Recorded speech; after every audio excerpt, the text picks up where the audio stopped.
ప్రియమైన దేవుని బిడ్డలారా, ప్రభు అయిన యేసుక్రీస్తు నామమున మీకు శుభములు. ఈరోజు మన అంశము క్రీస్తు యొక్క రెండవ రాకడ. సహోదరుడు బ్రహ్మ చెప్పుచున్నాడు, మన బైబిల్ పూర్తి ఆదికాండము మొదలుకొని ప్రకటన వరకు అది అంతయు క్రీస్తును బయలుపరచుచున్నది. అయితే మనము ప్రకటన గ్రంథమునకు వచ్చేసరికి కేవలం ప్రకటన గ్రంథంలోని యేసుక్రీస్తును గూర్చిన ప్రత్యక్షత పూర్తి బైబిల్నకు తలరాయిగా మారుచున్నది. ప్రకటన గ్రంథము వధువు గ్రంథం అయ్యున్నది. మనము లేఖనము చూసినట్లయితే ప్రకటన 10వ అధ్యాయము 7వ వచనం చూసినట్లయితే, 7వ దూత పలుకు దినములలో అతడు బూర ఊదబోచుండగా దేవుడు తన దాసులకు ప్రవక్తలకు తెలిపిన సువార్త ప్రకారము దేవుని మర్మము సమాప్తమగునని చెప్పెను. చదువుబడిన లేఖనము దేవుడు దీవించునుగాక. ఈరోజు మన అంశము క్రీస్తు యొక్క రెండవ రాకడ. మనం క్రీస్తు యొక్క రెండవ రాకడ గురించి తెలుసుకుందాము. అయితే అది సంఘశాఖల యొక్క దృష్టితో కాదు. మరి తెరవబడిన గ్రంథంలో క్రీస్తు యొక్క రెండవ రాకడను గూర్చి మనము కనుగొంటాము.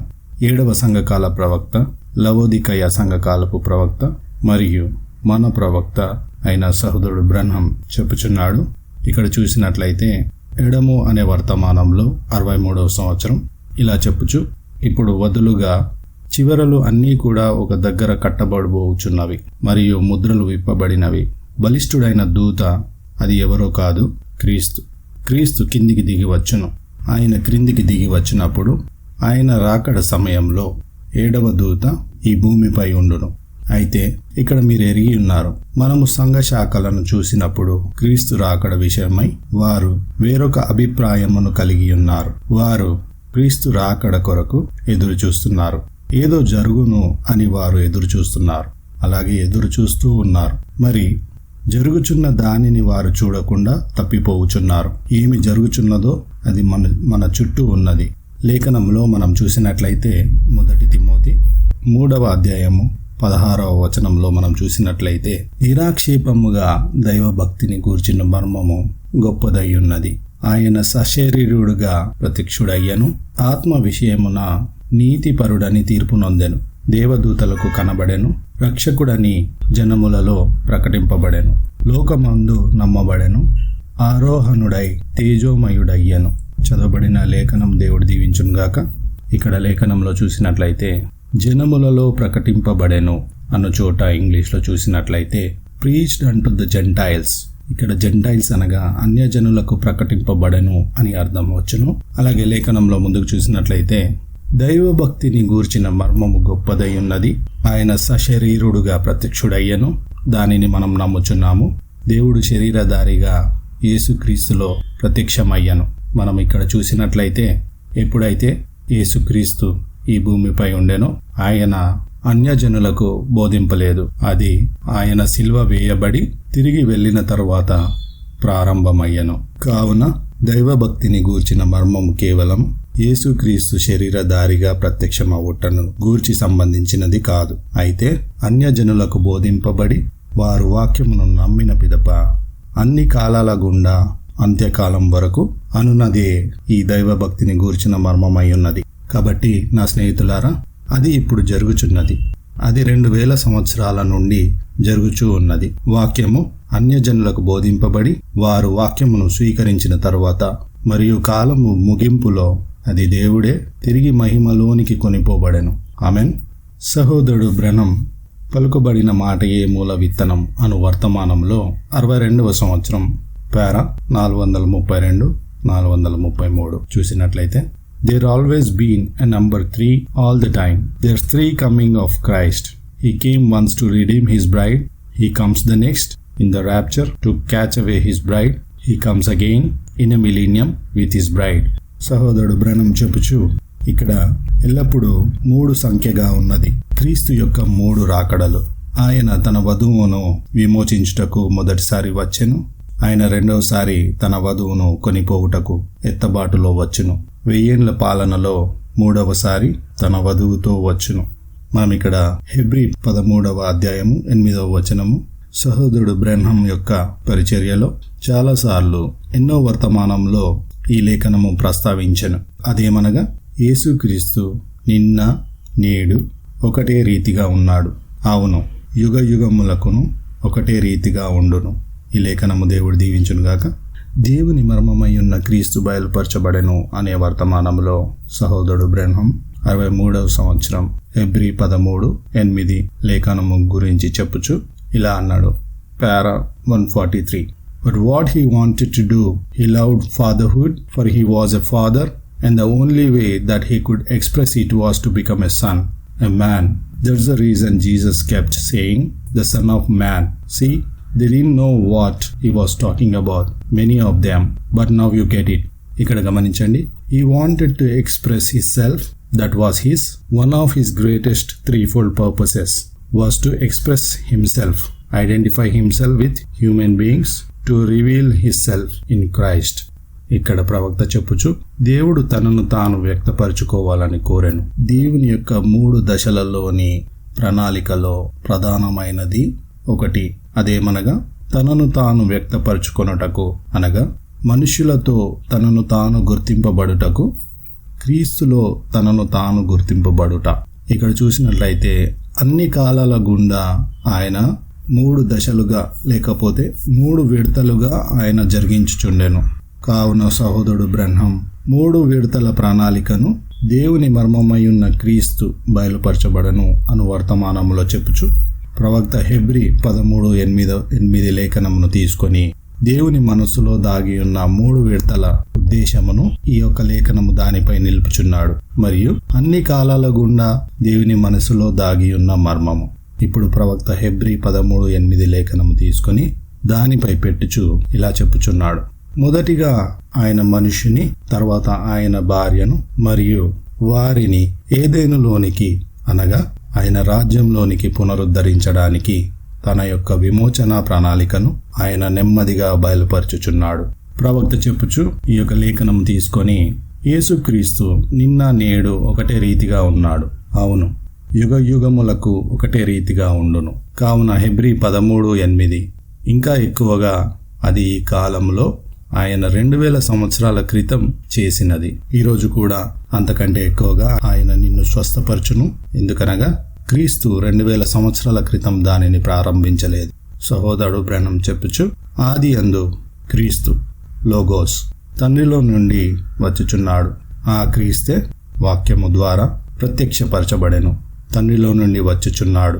2000 సంవత్సరాల కంటే ముందు ఆయన ప్రత్యక్షపరచుకోవడానికి, అలాగే ఆదామును పునరుద్ధరించుట కొరకు, మానవుని పునరుద్ధరించుట కొరకు, ఈరోజు తన భార్యను పునరుద్ధరించుట కొరకు, మరియు ఆయన రాజ్యంలోనికి ఆమెను తీసుకుని వచ్చుట కొరకు ఆయన ప్రయత్నం చేయుచున్నాడు. సహోదరుడు బ్రెన్హం చెప్పుచు 65వ సంవత్సరం it is the rising of the sun అనే వర్తమానములో 94వ పారాగ్రాఫ్. As Christ was the first one to rise from all the prophets and so forth, although typed in many places, he was the first fruits of those that slept. In the bride coming of Christ, coming out of the church, there'll have to be a sheaf waved again in the last days. Oh my.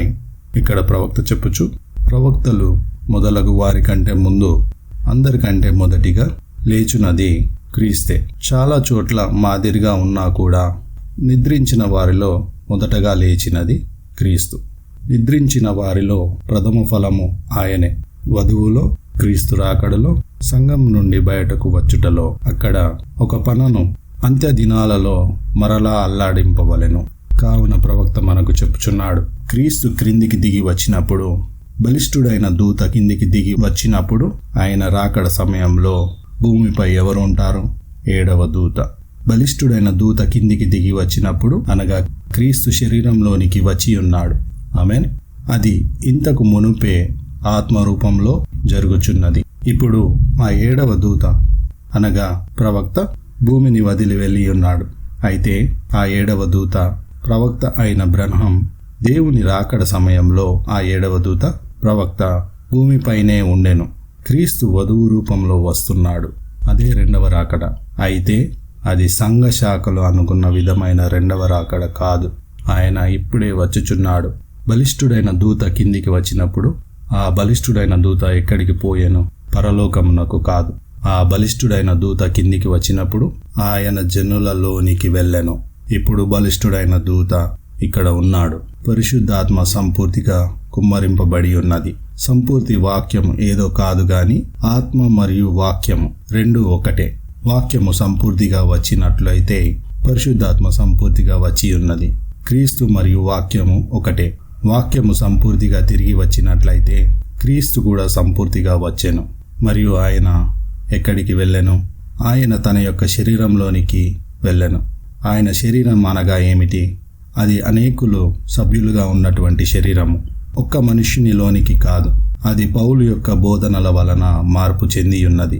ఇప్పుడు క్రీస్తు యొక్క శరీరము అనేకులు సభ్యులుగా ఉన్నటువంటి శరీరము. కావున ఎప్పుడైతే బలిష్ఠుడైన దూత కిందికి దిగి వచ్చెనో అది ఆయన శిరస్సు క్రిందికి దిగి వచ్చుట. దేని కొరకు ఆయన శిరస్సు కిందికి దిగి వచ్చినది? ఆయన శరీరముతో ఏకమవుట కొరకు ఆయన శిరస్సు కిందికి దిగి వచ్చినది. హల్లెలూయా. క్రిందికి దిగి వచ్చి ముద్రలను విప్పి వెళ్ళిపోవుటకు ఆయన రాలేదు. కాదు, ఆయన క్రిందికి వచ్చి ఆయన యొక్క వధువు రూపంలో ప్రత్యక్షపరచుకొనుటకు వచ్చెను.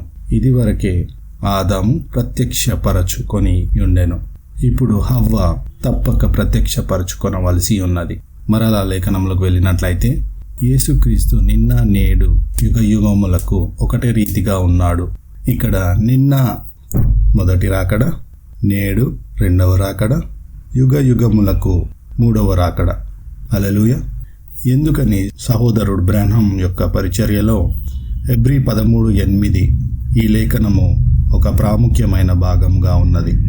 ప్రవక్త యొక్క పరిచర్య ఆరంభములో ప్రవక్త ఎందుకు హెబ్రీ 13:8 ఈ లేఖనమునకు ఆకర్షితుడై ఈ లేఖనమును ప్రస్తావించుచుండెనో అతడు ఎరుగకపోయి ఉండవచ్చు. ఎందుకని? దాదాపు అన్ని వర్తమానాలలో ప్రవక్త హెబ్రీ 13:8 లేఖనమును ప్రస్తావించుచుండెను. ఆ లేఖనమును ప్రవక్త యొక్క పరిచర్యలో పూర్తిగా వర్తమానం యొక్క నేపథ్యంగా మారి ఉన్నది. ఎందుకనగా ప్రవక్త యొక్క పరిచర్య 7వ ముద్ర అయి ఉన్నది. తన యొక్క పరిచర్య ఏదనగా దేవుని యొక్క మర్మము. ఆమేన్. దేవుని మర్మమై ఉన్న క్రీస్తు బయలుపరచబడెను అనునదియే ప్రవక్త యొక్క పరిచర్యగా మారి ఉన్నది. హెబ్రీ 13:8 లేఖనము ప్రవక్త యొక్క నేపథ్యముగా మారి ఉన్నది. ఎందుకనగా ప్రవక్త యొక్క పరిచర్య సంపూర్తిగా దానిలోనే దాగి ఉండెను.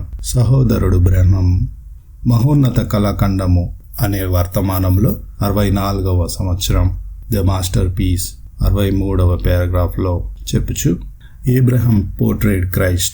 Of course, so did Isaac. In love, Abraham did. In faith, Isaac did. In love, Jacob did by his grace. Because Jacob means deceiver. And that's what he was. But God's grace was with him. But when it come to Joseph, there is nothing against him. Just one little scratch. For the foundation must also be a masterpiece. When he told his father, the prophet, say to Pharaoh that your people are cattle raisers and not shepherds, because a shepherd is an abomination to the Egyptian. ఇక్కడ చూసినట్లయితే అబ్రహాము క్రీస్తునకు సాదృశ్యంగా ఉండెను. అవును, అలాగే ఇస్సాకు కూడా ప్రేమకు సాదృశ్యముగా ఉండెను. విశ్వాసంలో అబ్రహాము ఇస్సాకు ప్రేమకు, ఆయన కృపకు సాదృశ్యముగా యాకోబు ఉండెను. యాకోబు అనగా మోసగాడు. అవును, అయితే దేవుని కృప అతడితో నుండెను. కానీ యోసేపు విషయానికి వస్తే అతడికి విరుద్ధముగా ఏమీ లేదు, ఒక చిన్న వంక తప్ప. ఎందుకు? పునాది కూడా తప్పక మహోన్నత కళాఖండముగా ఉండవలెను.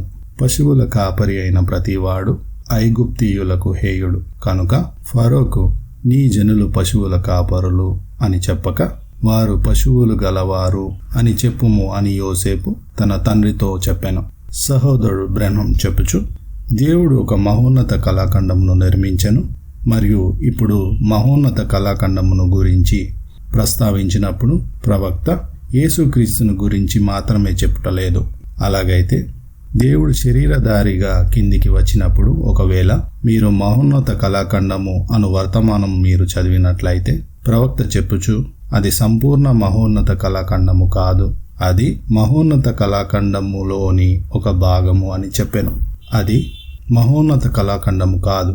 ఎందుకనగా ఏదేను తోటలో ఆయన తన యొక్క మహోన్నత కళాఖండమును నిర్మించినప్పుడు ఆయన వారిని మహోన్నత కళాఖండము కుటుంబముగా నిర్మించెను. అందుకనే సృష్టిలో ప్రతి దినము దేవుడు తన సృష్టిని పలుకుచున్నాడు. ప్రవక్త చెప్పుచు, మొదటి దినము ఆయన చేసినదంతయు చూసి మరియు అది మంచిదైనట్టు దేవుడు చూచెను. రెండవ రోజు అలాగే మూడవ రోజు అలా ముందుకు వెళ్తే అది మంచిదైనట్టు దేవుడు చూచెను. ఆరవ దినము వచ్చేసరికి ఆయన నరుని సృజించెను మరియు ఆయన నరుని మాంసపు శరీరంలో పెట్టెను మరియు ఆయన నరుని తోటలో పెట్టెను. ఇప్పుడు ఆయన లేఖనంలో ఇంతకు మునుపు ఎన్నడూ చేయని ఒక ప్రకటన దేవుడు చేయుచున్నాడు. ఆరవ దినమున ఆయన నరుని ఒంటరిగా చూసి మరియు ఇప్పుడు నరుడు ఒంటరిగా ఉండుట మంచిది కాదు అని దేవుడు చెప్పెను. ఎందుకనగా జగత్తు పునాది వేయబడక మునుపే దేవుడు తన మనసులో దాగి ఉన్న దానిని భూమిపై ప్రతిబింబించుచుండెను. అదేమనగా దేవుడు ఒంటరిగా ఉండెను. ఆమెన్. దేవుడు తన గుణ లక్షణములు తనలో దాగియుండిన వాడై ఒంటరిగా ఉండెను. ఆయన నిజమైన సహవాసము లేకుండా ఉండెను.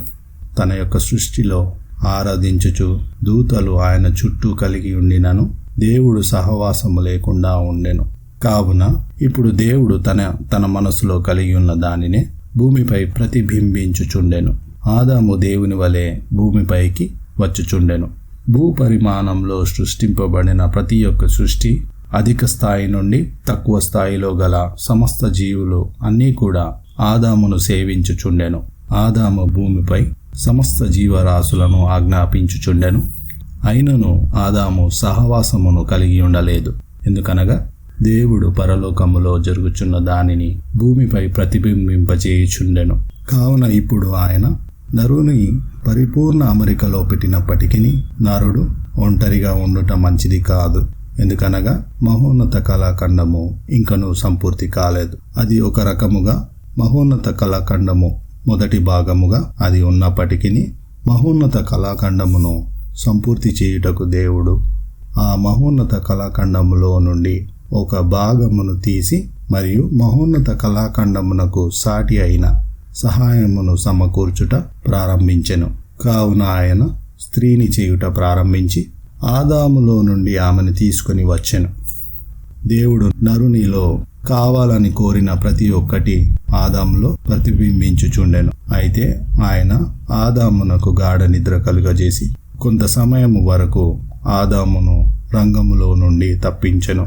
దేవుడు కొంత సమయం వరకు ఆదామును తప్పించినప్పుడు ఆయన ఆదాములో నుండి ఒక దానిని బయటకు లాగుచున్నాడు. ఆ భాగమును ఆయన బయటకు లాగినప్పుడు, ఆ వాక్యమును ఆయన బయటకు లాగినప్పుడు క్రీస్తు వధువును చేయుటను ప్రారంభించెను.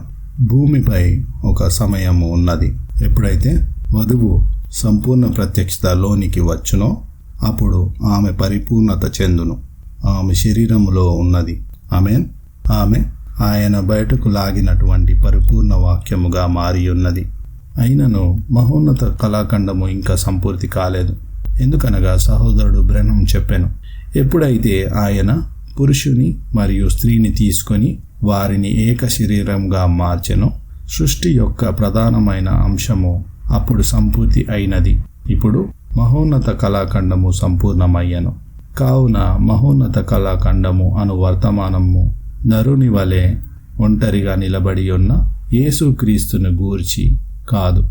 అది మొదటి భాగము. అయితే భార్య లేకుండా అది సంపూర్తి కాలేదు. ఇప్పుడు ఆయన ఆదాములో నుండి ఒక భాగమును బయటకు లాగెను గనుక ఏదో మారినది. ఆదాము ఇక ఎంత మాత్రము తనకు తాను సంపూర్ణుడు కాలేడు. ఎందుకనగా ఇప్పుడు ఏదో తనలో నుండి బయటకు తీయబడినది. అదే విధమైన రూపంలో కాదు గాని అది మరో సహాయకరమైన ప్రతిబింబముగా రూపింపబడినది. స్త్రీ రూపములో రూపింపబడినది. హల్లెలూయా. ఇప్పుడు ఇక్కడ స్త్రీ నిలబడి ఉన్నది. ఆమె పేరును గమనించండి, హవ్వ కాదు. ఈ సమయంలో ఆమె యొక్క పేరు నారి అనబడెను. ఎందుకనగా ఆయన స్త్రీని గాను పురుషుని గాను వారిని సృజించెను మరియు వారికి ఆదాము అని పేరు పెట్టెను. హవ్వ అను పేరునకు వ్యభిచారి అని అర్థము. ఎందుకనగా ఆదాము ఆమె గర్భం దాల్చిన తరువాత ఆమె జీవము గల ప్రతి వానికిని తల్లి అని పిలిచెను. ఇక్కడ చూసినట్లయితే వ్యభిచార సంబంధముతో పుట్టినటువంటి కయీనును కూడా చేర్చి ఆమె జీవము గల ప్రతి వానికిని తల్లి అని పిలిచెను. కావున హవ్వ అనున్నది ఆమె యొక్క వ్యభిచారపు పేరు. అందుకనే సహోదరుడు బ్రహ్నం దేవదూషణకరమగు నామములు అను వర్తమానమును బోధించెను.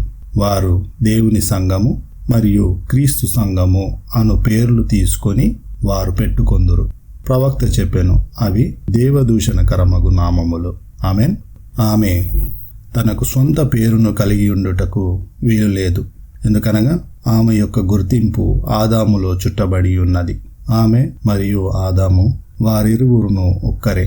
ఆమె ఆదాము అను పేరు కలిగి ఉండెను.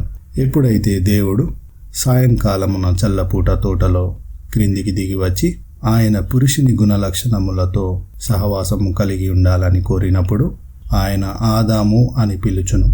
అప్పుడు పురుషుడు పరుగెత్తుకొని వచ్చును. ఆయన స్త్రీ గుణలక్షణములతో సహవాసం కలిగి ఉండాలని కోరినప్పుడు ఆయన ఆదాము అని పిలుచును. అప్పుడు స్త్రీ పరుగెత్తుకొని వచ్చును. ఎందుకనగా ఆమె మరియు అతడు, స్త్రీ మరియు పురుషుడు, వారు ఇరువురు ఒకే పేరును కలిగి ఉండిరి, ఒకే గుర్తింపును కలిగి ఉండిరి. హల్లెలూయా. వారు ఇరువురు విడిపోయి ఉండుటకు ఉద్దేశింపబడిన వారు కాదు. వారు ఇరువురు ఒకటిగా ఉండుటకు ఉద్దేశింపబడిన వారు. ఇప్పుడు స్త్రీ గుర్తింపు సంక్షోభములో పడిపోయినది. ఆమె ఎవరో ఆమెకు అవగాహన లేదు. ఆమె సృష్టి అంతా చుట్టూ చూసినా సృష్టింపబడినది అంతా ఆమె చూడగలుగుచున్నది. అయినను ఆమె ఎవరో ఆమె ఎరుగక ఉండెను. ఆదాము తిరిగి వచ్చు వరకు ఆమె ఎవరో ఆమె ఎరుగక ఉండెను. ఆదాము రంగములో లేడు. ఆదాము నిద్రించి ఉండెను. స్త్రీ అక్కడ నిలబడి ఉన్నది. ఆమె ఎవరో ఆమె ఎరుగదు. ఆమెన్. అయితే దేవుడు ఆదామును నిద్రలేపుచున్నాడు మరియు ఆదామును రెండవ రాకడలో తిరిగి తీసుకొని వస్తున్నాడు.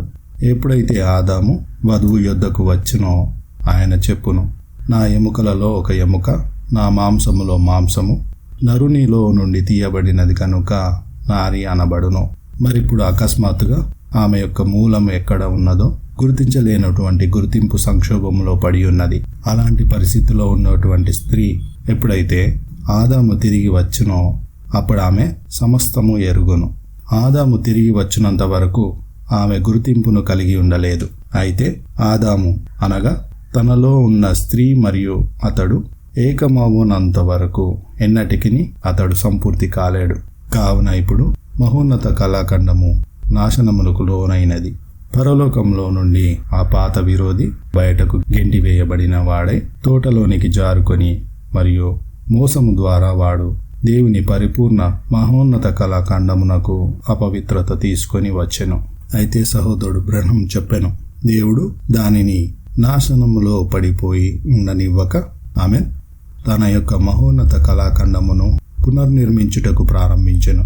మరియు ప్రవక్త చెప్పెను, ఆయన వారిని పునర్నిర్మించుటకు ప్రారంభించి మరియు చివరి ఆదామైన క్రీస్తు అను మహోన్నత కళాఖండమును తీసుకొని ఆదామును పునరుద్ధరించి మరియు ఆయన దాని పీఠముపై పెట్టెను.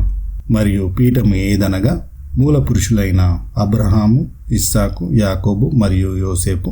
దానినే మహోన్నత కళాఖండమను వర్తమానంలో ప్రవక్త మాట్లాడుచుండెను. ఇప్పుడు పరిపూర్ణతలోనికి అనగా విశ్వాసము, ప్రేమ, కృప ఇవన్నీ పితరుల ద్వారా పునాది వేయబడినది. ఇప్పుడు మహోన్నత కళాఖండం యొక్క శరీర నిర్మాణము ప్రవక్తల ద్వారా నిర్మించబడినది. ప్రవక్తలు అనగా వాక్యము అని ఇక్కడ ప్రవక్త చెప్పుచున్నాడు. చూచారా, ప్రవక్తలు అనగా ధర్మశాస్త్రము కాదు, ప్రవక్తలు నిరూపింపబడిన వాక్యమై ఉన్నారు. శరీర నిర్మాణము ప్రవక్తల ద్వారా రూపొందించబడినది. మూల పురుషులైన అబ్రహాము, ఇస్సాకు, యాకోబు మరియు యోసేపు వలన కాదు. ప్రవక్తలు వారే వాక్యమై ఉన్నారు. మోషే దినాల గుండా ప్రవక్తలను ప్రతి ఒక్కరిని చూస్తూ వచ్చినట్లయితే మరియు చివరకు శరీర నిర్మాణము చేస్తూ వచ్చెను.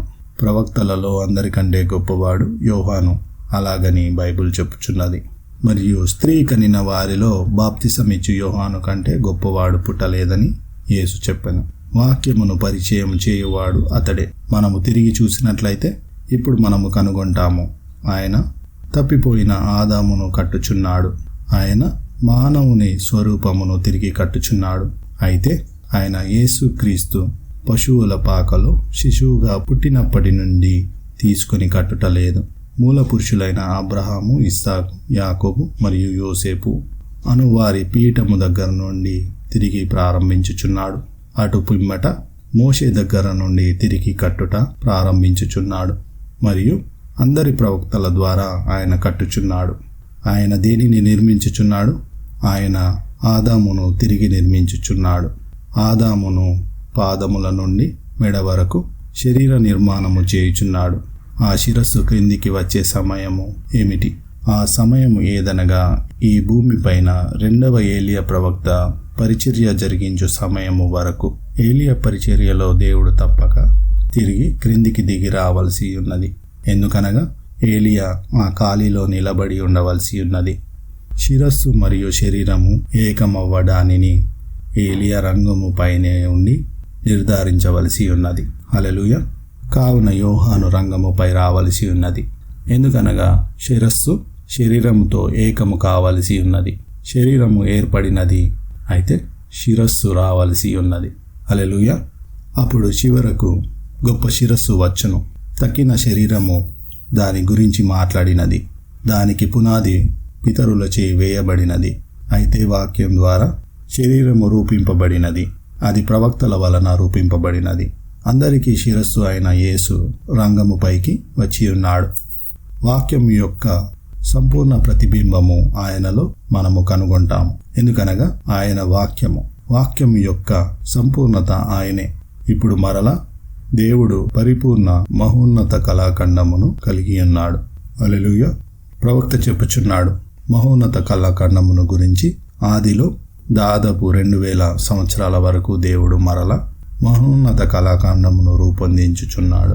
ఎందుకనగా ఆయన ఆదాము యొక్క ప్రక్కటెముకను తీసి ఆదామునకు భార్యను చేసెను.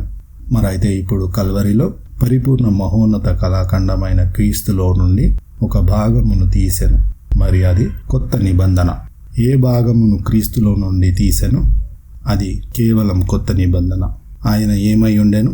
ఆయన పాత నిబంధన అయి ఉండెను. ప్రవక్తలచే నిర్మించబడుచు మూల పురుషుల పునాదులపై నిర్మింపబడి ఉన్నాడు. ఎంతవరకు అనగా శిరస్సు మరియు శరీరము ఏకమవ్వు వరకు. ఎప్పుడైతే శిరస్సు మరియు శరీరము ఏకమవునో అప్పుడు మహోన్నత కళాఖండము యొక్క మొదటి భాగము పరిపూర్ణమైనది. ఇప్పుడు అది పరిపూర్ణమైనప్పుడు ఆయన ఎంతో ప్రేరణ పొంది ఆయన మరలా దానిని కొట్టుచున్నాడు మరియు కొట్టి దానిలో నుండి ఒక భాగమును బయటకు తీయుచున్నాడు. ఆయనలో నుండి ఏ భాగము వచ్చునో అది కొత్త నిబంధన. ఎందుకనగా ఆయన వాక్యమై ఉన్నాడు. ఆయన వాక్యమును నెరవేర్చుచు వచ్చెను. పాత నిబంధనలో వ్రాయబడి ఉన్న సమస్తమును క్రీస్తును నిర్మాణం చేయుచు వచ్చుచుండెను. మరియు ఇప్పుడు ఆయనను కొట్టి క్రీస్తులో నుండి కొత్త నిబంధనను తీయుచున్నాడు.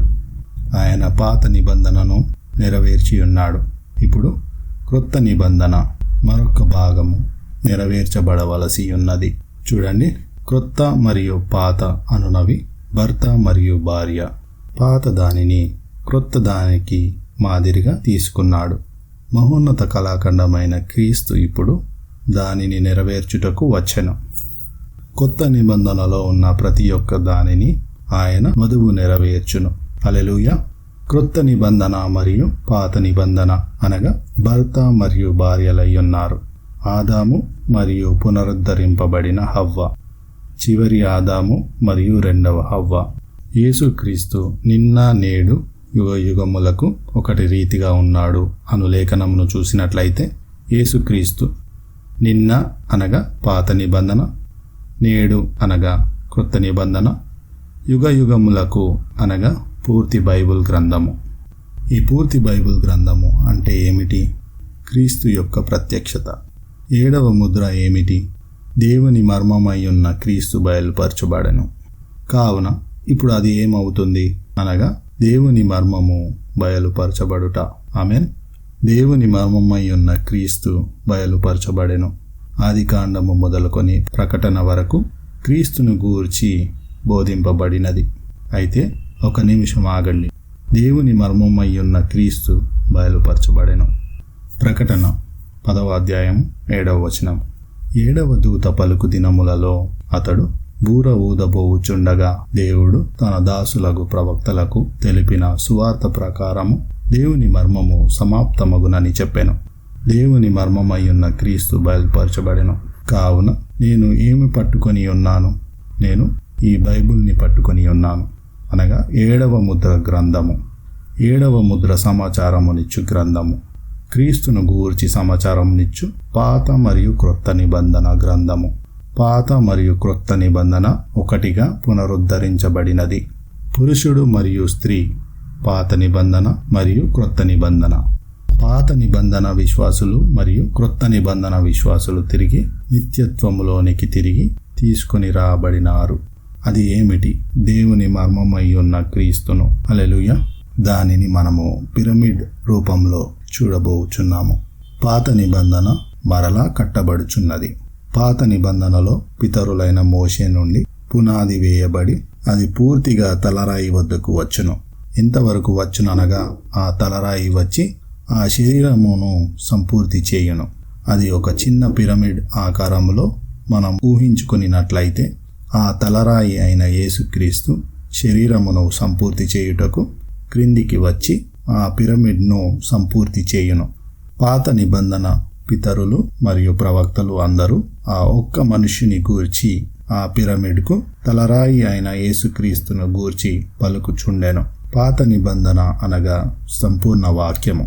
లూకా సువార్త 24వ అధ్యాయము 25వ వచనంలో మనం చూసినట్లయితే, అందుకాయన, అవివేకులారా, ప్రవక్తలు చెప్పిన మాటలన్నిటినీ నమ్మని మందమతులారా అని పలికెను. పాత నిబంధనలోని ప్రవక్తలు అందరూ ఆయన రాకడను గూర్చియే మాట్లాడుచుండిరి. ఇప్పుడు ఆయన వచ్చి వారిని గద్దించెను, ఎందుకనగా దానిని వారు స్వీకరించలేదు. ఇప్పుడు పాత నిబంధన పూర్తిగా ఒక్క మనుష్యుని గూర్చియే వ్రాయబడినది, అది యేసుని గూర్చి.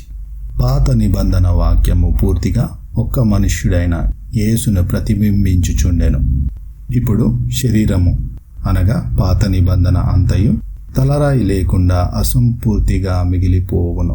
అయితే ఆ తలరాయి పాత నిబంధన యొక్క ఒకే ఒక్క రూపంలో ఉన్నటువంటి పూర్తి చిత్రము. ఎప్పుడైతే తలరాయి శరీరముతో ఏకమవునో అప్పుడు పాత నిబంధనలోని పరిశుద్ధులు మరియు పాత నిబంధన యొక్క సర్వగుణ లక్షణములు మరియు పురుష శరీరము యొక్క గుణ లక్షణములు అన్నీ కూడా భూమిలో నుండి లేచును. హల్లెలూయా. మొదటి రాకడ ఎప్పుడు మొదలైంది అని మీరు అనుకుంటున్నారు? ఎప్పుడైతే గాబ్రియేలు మరియను దర్శించెనో అప్పుడా? లేక యేషయా కన్యక గర్భం దాల్చును అని ప్రవచించినప్పుడా? లేక గాబ్రియేలు మరియకు ప్రకటించినప్పుడా? లేక మరియ గర్భము దాల్చినప్పుడా? లేక బెత్లెహేములో ఆయనను పశువుల పాకలో మరియ జన్మనిచ్చినప్పుడా? లేక దూతలు ఆ కాపరులకు చెప్పినప్పుడా? మొదటి రాకడ ఎప్పుడు మొదలైంది అని మీరు అనుకొనుచున్నారు? 12 సంవత్సరాల వయసులో ఆయన మందిరంలో శాస్త్రులు మరియు పరిసయ్యులతో ఆయన చర్చించినప్పుడా? లేక ఆయన యోర్దాను నది యొద్దకు వచ్చి బాప్తిసం పొందినప్పుడా? లేక ఆయన అద్భుత కార్యములు చేయుచున్నప్పుడా? పేతురు, యాకోబు మరియు యోహానుల ముందు రూపాంతరపు కొండపై మహిమపరచబడినప్పుడా? లేక ఆయన సిలువ వేయబడినప్పుడా? అది అంతయు మొదటి రాకడ. మొదటి రాకడ యొక్క ఉద్దేశము ఏమిటి? ఆయన మొదటి రాకడలో ప్రధాన అంశములు ఉన్నవి. కొన్ని సమయాల్లో ప్రధాన అంశములు జరుగుటను మనము చూస్తాము. అయితే అది అంతా కూడా మొదటి రాకడ. సహోదరుడు బ్రహ్మం చెప్పుచు, ఆదాము పడిపోయెను, దేవుడు వెంటనే పునరుద్ధరణ కార్యక్రమమును ప్రారంభించెను. కావున ఇప్పుడు ఆయన మూల పురుషుల నుండి వస్తున్నాడు. కాళ్ళ నుండి మొదలుకొని మోషే నుండి కాళ్ళు, యేషయా, ఇర్మియా, యెహెజ్కేలు, కీర్తనలు, సామెతలు, దావీదు, సొలొమోను. ఆయన ఏమి చేయుచున్నాడు? ఆయన రాకడ. ఆయన వస్తున్నాడు. అయితే అక్కడ ఒక తలరాయి వస్తున్నది. హల్లెలూయా.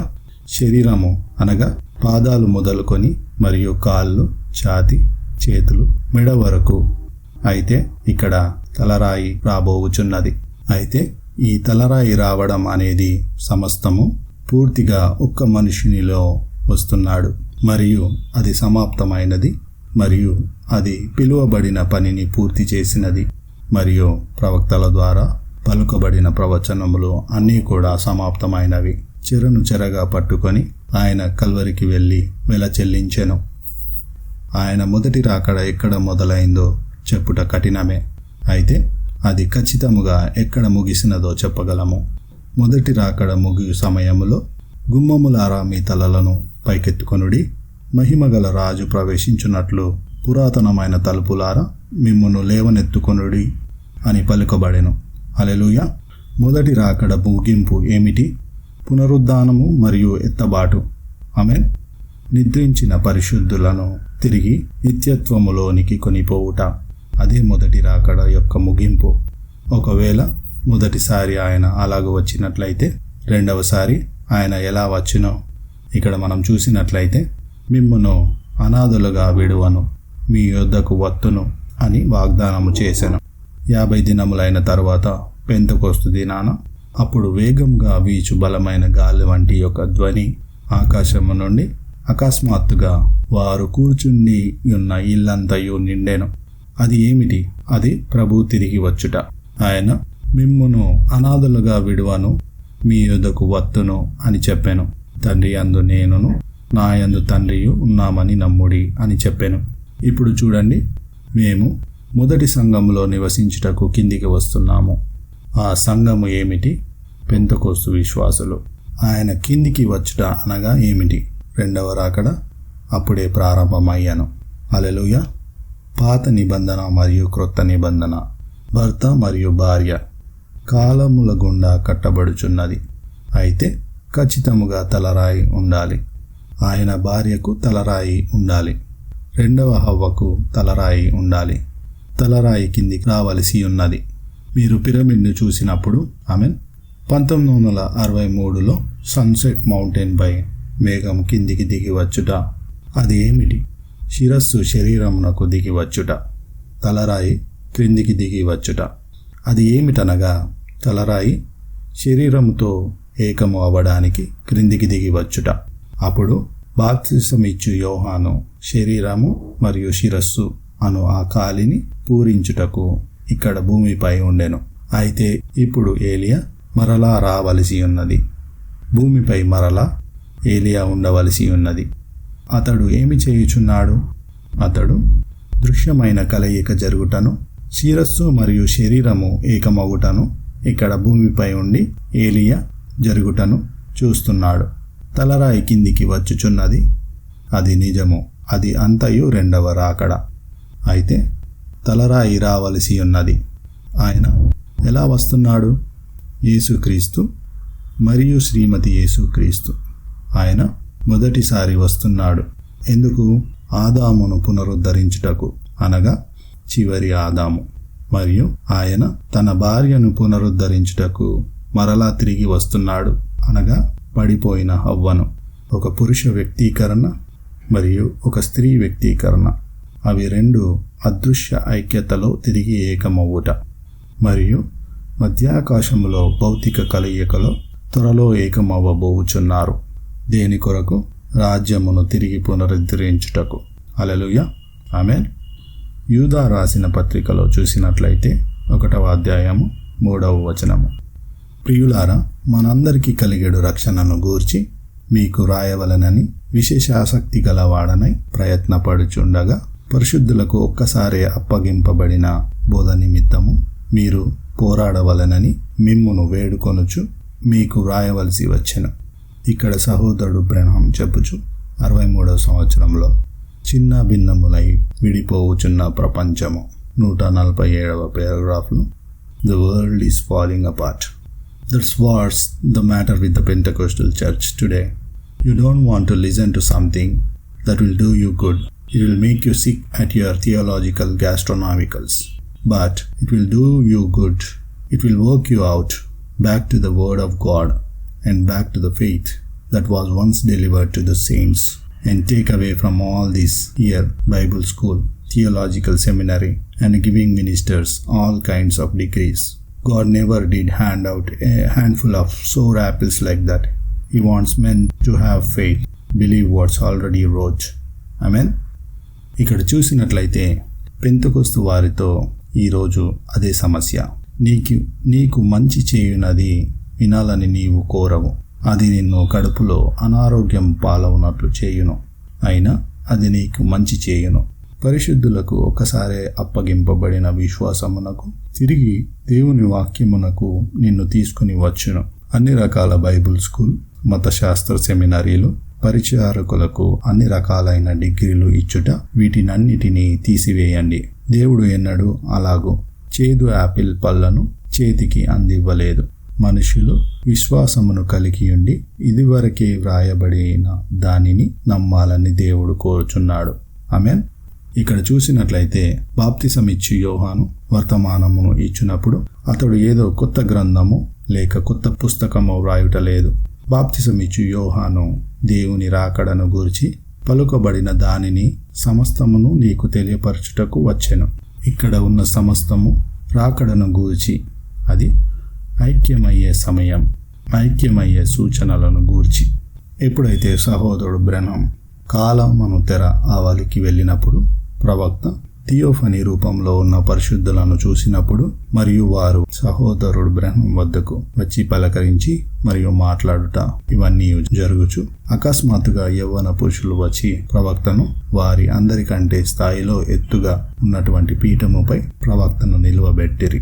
అప్పుడు ప్రవక్త, ఎందుకు నన్ను ఈ ఎత్తైన స్థలములో నిలువబెట్టిరి అని వారిని అడిగినప్పుడు, నీ జీవితంలో నీవు నాయకుడవు, అందుకే నిన్ను ఎత్తైన స్థలములో పెట్టాము అని సమాధానము ఇచ్చిరి. అప్పుడు ప్రవక్త, నేను యేసును చూడగోరుచున్నాను అని చెప్పినప్పుడు వారు, నీవు చూడలేవు, ఎందుకనగా మనకంటే ఎత్తైన స్థలములో ఆయన ఉన్నాడు, మరియు ఆయన వచ్చినప్పుడు ఆయన వచ్చి మొదటగా నిన్ను తీర్పు తీర్చును, మరియు తక్కిన వీరందరూ నీతో తీర్పు తీర్చబడుదురు.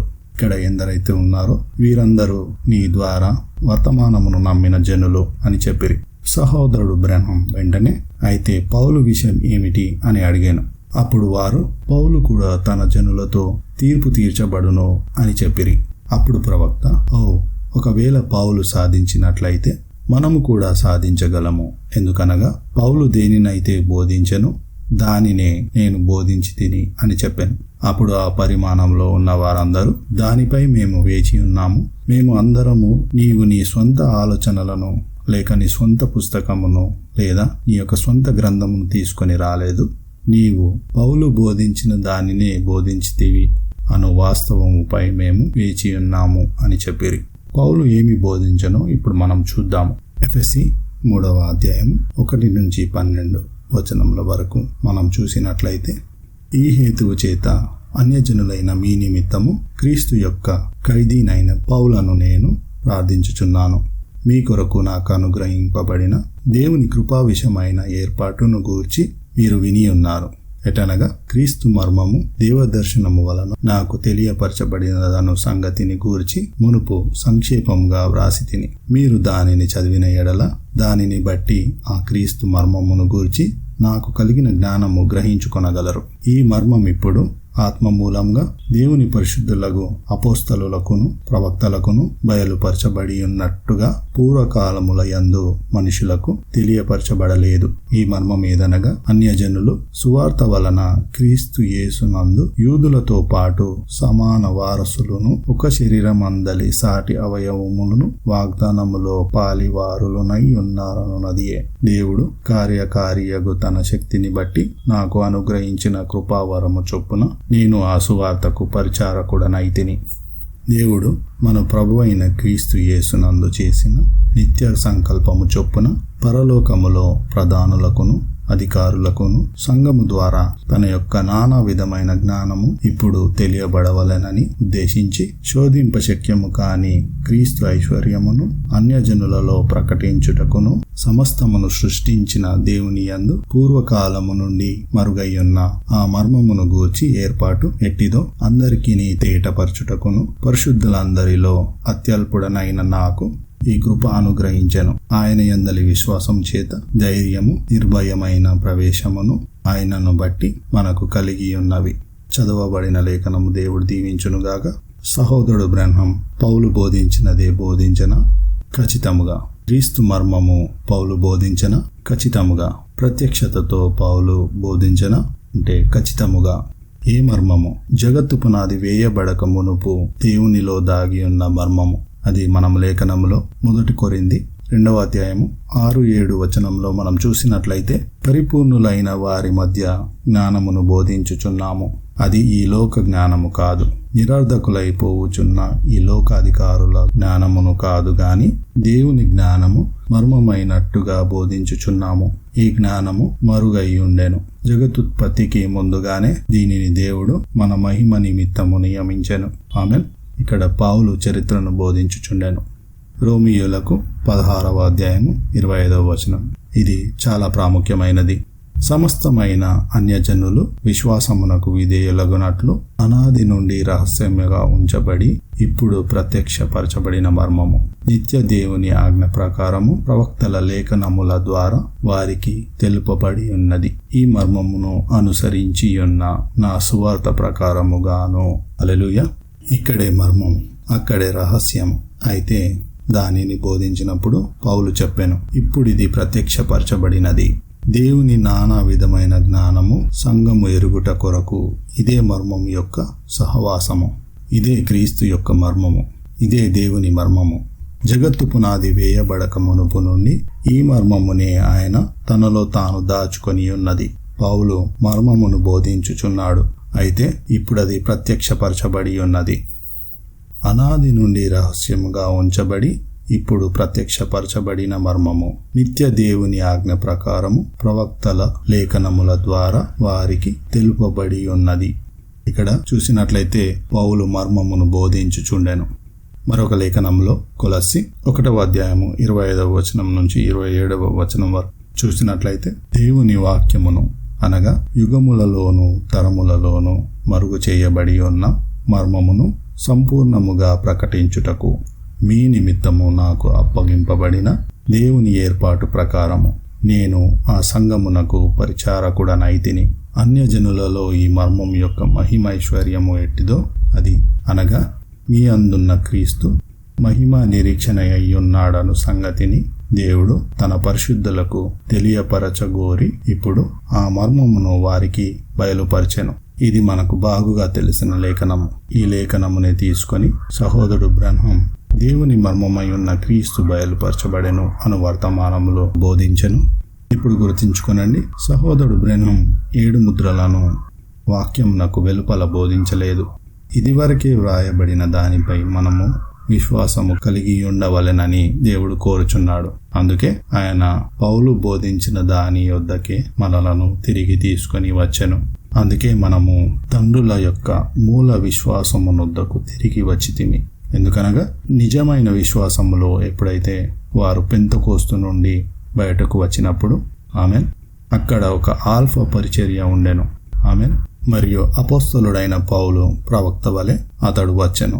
అతడు మర్మం యొక్క సహవాసమును స్థాపించుచుండెను. అతడు క్రీస్తు యొక్క మర్మమును స్థాపించుచుండెను. ఈ మర్మము జగత్తు పునాది వేయబడక మునుపే దేవుడు తనలో తాను కలిగి ఉన్న మర్మము. ఇప్పుడది బయలుపరచబడినది. అయితే వాక్యమునకు ఏదో జరిగినది. పరిపూర్ణ వాక్యము స్త్రీకిని మరియు పురుషునికిని ఇవ్వబడినది. అయితే ఆమె వాక్యమును త్రోసివేసినది. అది మొదటి సంఘమునకు ఇవ్వబడినది. ఆమె త్రోసివేసినది. పౌలు సంఘకాలములకు బోధించుటలేదు. పౌలు పునరుద్ధరింపబడిన వధువు వృక్షమునకు బోధించుచుండెను. అనగా పౌలు 2వ హవ్వకు బోధించుచుండెను. పౌలు సంఘకాలములకు బోధించుటలేదు. పౌలు బోధించిన దానిని జనులు త్రోసివేసినందున దానికి ఫలితముగా సంఘకాలములు వచ్చినవి. పౌలు బోధించిన దానికి రాజీ పడినందుకు పౌలు బోధించిన దానిని వివరించుటకు ప్రయత్నం చేయుటను బట్టి వారి స్వంత అనువాదము జోడించుటను బట్టి సంఘకాలములు వచ్చినవి. పౌలు జీవవృక్షమునకు వాక్యము తిరిగి తీసుకొని వచ్చెను. వధువు రూపంలో తిరిగి పునరుద్ధరించెను. వారికే పౌలు బోధించుచుండెను. తన కాలంలో ఎన్నుకొనబడిన వారికి పౌలు బోధించుచుండెను. యేసుక్రీస్తు వధువునకు పౌలు బోధించుచుండెను. పౌలు సంఘకాలములకు బోధించుటలేదు. మొదటి హవ్వ ఏమి చేసినదో దానినే 2వ హవ్వ చేయుట ద్వారా సంఘకాలములు ఏర్పడినవి. దానినే ప్రవక్త చెప్పుచున్నాడు. ఇప్పుడు వధువు వృక్షము అది పెంతెకోస్తు నుండి వచ్చి ఫలములను కాయుచు పూర్తిగా వికసించినది. అదే ఫలము యేసుక్రీస్తు పెంతెకోస్తులో తన సొంత జనుల దగ్గరికి తిరిగి వచ్చినప్పుడు ఆ వృక్షమును నరికివేసిరి. ఆయన ఫలమును ఫలించుచూ వచ్చెను. అప్పుడు వారు వాక్యమును త్రోసివేసిరి. అప్పుడు ఆ పురుగులు తినివేయుట ప్రారంభమైనది. అందుకే మనము తిరిగి పెంతెకోస్తునకు వెళ్ళవలసి ఉన్నది. పెంతెకోస్తలిజం వద్దకు కాదు గాని తిరిగి పెంతెకోస్తునకు వెళ్ళవలసి ఉన్నది. ఎప్పుడైతే సహోదరుడు బ్రహ్నం తిరిగి పెంతెకోస్తునకు అని చెప్పినప్పుడు ప్రవక్త 1906వ సంవత్సరము జరిగిన పెంతెకోస్తును గూర్చి చెప్పుటలేదు. అది వరముల పునరుద్ధరణ. వారు దానికి పెంతెకోస్తు అను నామమును జతచేసిరి. అది పెంతెకోస్తలిజం. మనము తిరిగి పెంతెకోస్తలిజమునకు తిరిగి వెళ్ళుట కాదు గాని మనము తిరిగి నేరుగా పెంతెకోస్తునకు వెళ్ళవలసి ఉన్నది. పెంతెకోస్తు అనగా ఏమిటి? పెంతెకోస్తు ఏమనగా వధువు వద్దకు వరుడు వచ్చినప్పుడు. ఆమేన్. ఆయన చెప్పెను, నేను మీ యొద్దకు వత్తును. హల్లెలూయా. ఆమేన్. పౌలు పునరుద్ధరింపబడిన వధువునకు బోధించుచుండెను. పౌలు రెండవ హవ్వకు బోధించుచుండెను. పౌలు నిండుగా ఫలించు వధువు వృక్షమునకు బోధించుచుండెను. వారికే పౌలు బోధించుచుండెను. హల్లెలూయా. దానిని నేను చదవగోరుచున్నాను. పౌలు 1 కొరింథీయులకు రాసిన పత్రికలో 10వ అధ్యాయం 11వ వచనంలో చూసినట్లయితే, ఈ సంగతులు దృష్టాంతములుగా వారికి సంభవించి యుగాంతమందున్న మనకు బుద్ధి కలుగుటకై వ్రాయబడెను. చదవబడిన లేఖనము దేవుడు దీవించునుగాక. ఈ లేఖనము 2000 సంవత్సరాల కొరకు పౌలు రాయుచున్నాడా, లేక పౌలు సంఘకాలమునకు రాయుచున్నాడా? లేదు, పౌలు యుగాంతమందున్న అనగా అంత్యకాలములో జీవించుచున్న జనుల కొరకు రాయుచున్నాడు. వారి కొరకే పౌలు రాయుచున్నాడు. హల్లెలూయా. మనము ఇక్కడ ఉన్నామా? అంత్యకాలము వచ్చి ఉన్నదా? అయితే పౌలు మీ కొరకే వ్రాయుచుండెను. ఇక్కడ మనం లేఖనము చూసినట్లయితే 1 యోహాను 2వ అధ్యాయం 18వ వచనము, చిన్నపిల్లలారా, ఇది కడవరి గడియ, క్రీస్తు విరోధి వచ్చునని వింటిరి కదా. ఇప్పుడును అనేకులైన క్రీస్తు విరోధులు బయలుదేరి ఉన్నారు. ఇది కడవరి గడియ అని దీని చేత తెలుసుకొనుచున్నాము. చదవబడిన లేఖనం దేవుడు దీవించునుగాక. ఇక్కడ యోహాను 7 సంఘ కాలములు ఉండబోచున్నవి అని చెప్పుటలేదు. యోహాను ఇక్కడ 1, 2వ లేక ఇతర సంఘ కాలాల వారికి తెలుపుటలేదు. యోహాను తెలపాలని కోరుకున్నది అది కాదు. ఇక్కడ యోహాను దానిని బోధించుటలేదు. ఇక్కడ మళ్ళీ చూసినట్లయితే ఇది కడవరి గడియ, క్రీస్తు విరోధి వచ్చునని వింటిరి కదా అని యోహాను చెప్పుచున్నాడు. ఇక్కడ చూసినట్లయితే యోహాను కూడా కడవరి గడియలో జీవించుచున్న వారికి బోధించుచుండెను. కావున అతడు అంత్యకాలంలో ఉన్న వారికి బోధించుచుండెను. అతడు అంత్యకాల అభిషక్తుల గురించి బోధించుచుండెను. తప్పుడు అభిషేకం గలవారు ఒకరు కాదు గాని అనేకులు క్రీస్తు విరోధులు. తద్వారా క్రీస్తు విరోధులు అందరూ అంత్యకాల అభిషక్తులను బట్టి ఇది చివరి గడియ అని ఇప్పుడు మీరు తెలుసుకుంటారు. సహోదరుడు బ్రహ్నం ఏదో కొత్త బోధకు మనలను తీసుకొని వచ్చుటలేదు. సహోదరుడు బ్రహ్నం ఇది వరకే బోధింపబడిన దానిని తిరిగి మన యుద్ధకు తీసుకొని వస్తున్నాడు.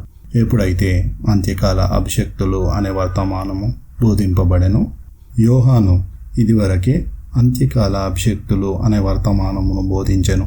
మరియు యోహాను ఇది కడవరి గడియ అని దీని చేత తెలుసుకొనుచున్నాము అని చెప్పెను.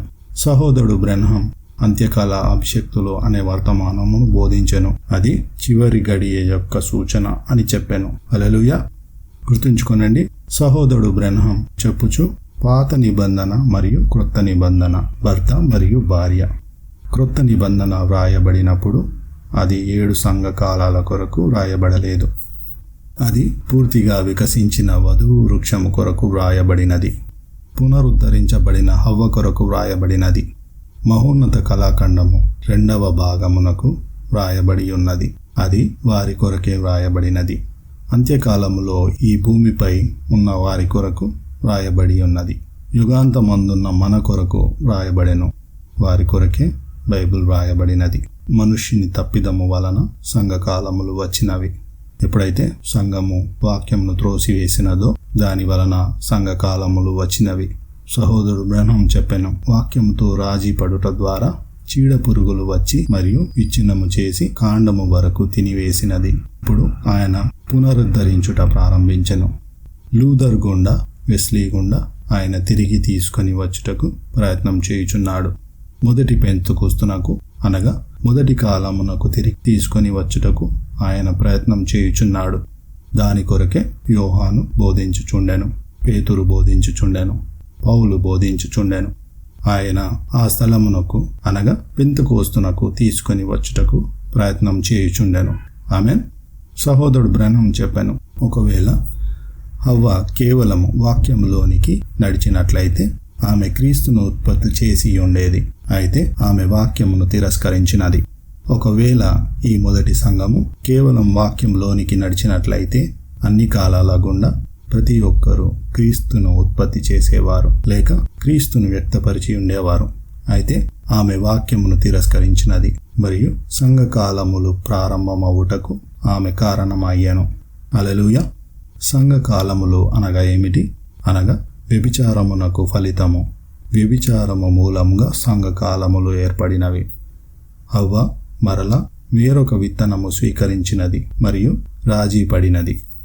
కావున నీవు క్రొత్త నిబంధనను చదువునప్పుడు గుర్తుంచుకొనండి. సహోదరుడు బ్రహ్నం చెప్పెను, క్రొత్త నిబంధనలో వ్రాయబడిన సమస్తమును వధువు నెరవేర్చును. ఎందుకని? ఆయన మనలను తిరిగి ఈ స్థలమునకు తీసుకొని వచ్చెను. అందుకనే మనము దీనిని లవోదికయ సంఘకాలములో నెరవేర్చలేము.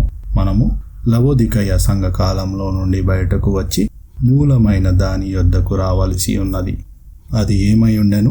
పూర్తిగా వికసించిన వధువు వృక్షము అనగా రాజీ పడనిది అనగా సంఘకాలము కాదు, అసంపూర్ణముగా కాదు. అయితే అది సంపూర్ణతలోనికి తిరిగి రావలసి ఉన్నది. ఎలా అనగా క్రొత్త నిబంధన రాయబడి ముద్ర వేయబడినట్టుగా. అయితే పౌలు బోధించినది, యోహాను, పేతురు, యూదా వారందరూ బోధించినది అంతా కూడా ఎప్పుడైతే సంఘకాలములు ప్రారంభమైనవో అప్పుడు హఠాత్తుగా అక్కడ ఒక తాత్కాలిక విరామము అనే బటన్ నొక్కినట్లు అయినది. మనము అంధకారములోనికి వెళ్ళిపోయాము మరియు ఆ అంధకారము ఈ భూమిని చుట్టినది మరియు అది అంతయు అంధకారములో కప్పబడినది. అయితే ఆయన మరల పలుకబడిన వాక్యము అనగా వెలుగు కలుగునుగాక అని పలికినప్పుడు పూర్తిగా సూర్యుడు పునరుద్ధాన దినమున ఉదయించెను. యేసుక్రీస్తు ఉదయించెను. ఆమేన్. మరియు ఆ సూర్యుడు పెంతెకొస్తు దినాన క్రిందికి అనగా విశ్వాసులలోనికి వచ్చెను. అది ఏమై ఉండెను? అది సూర్యుడు ఉదయించుట.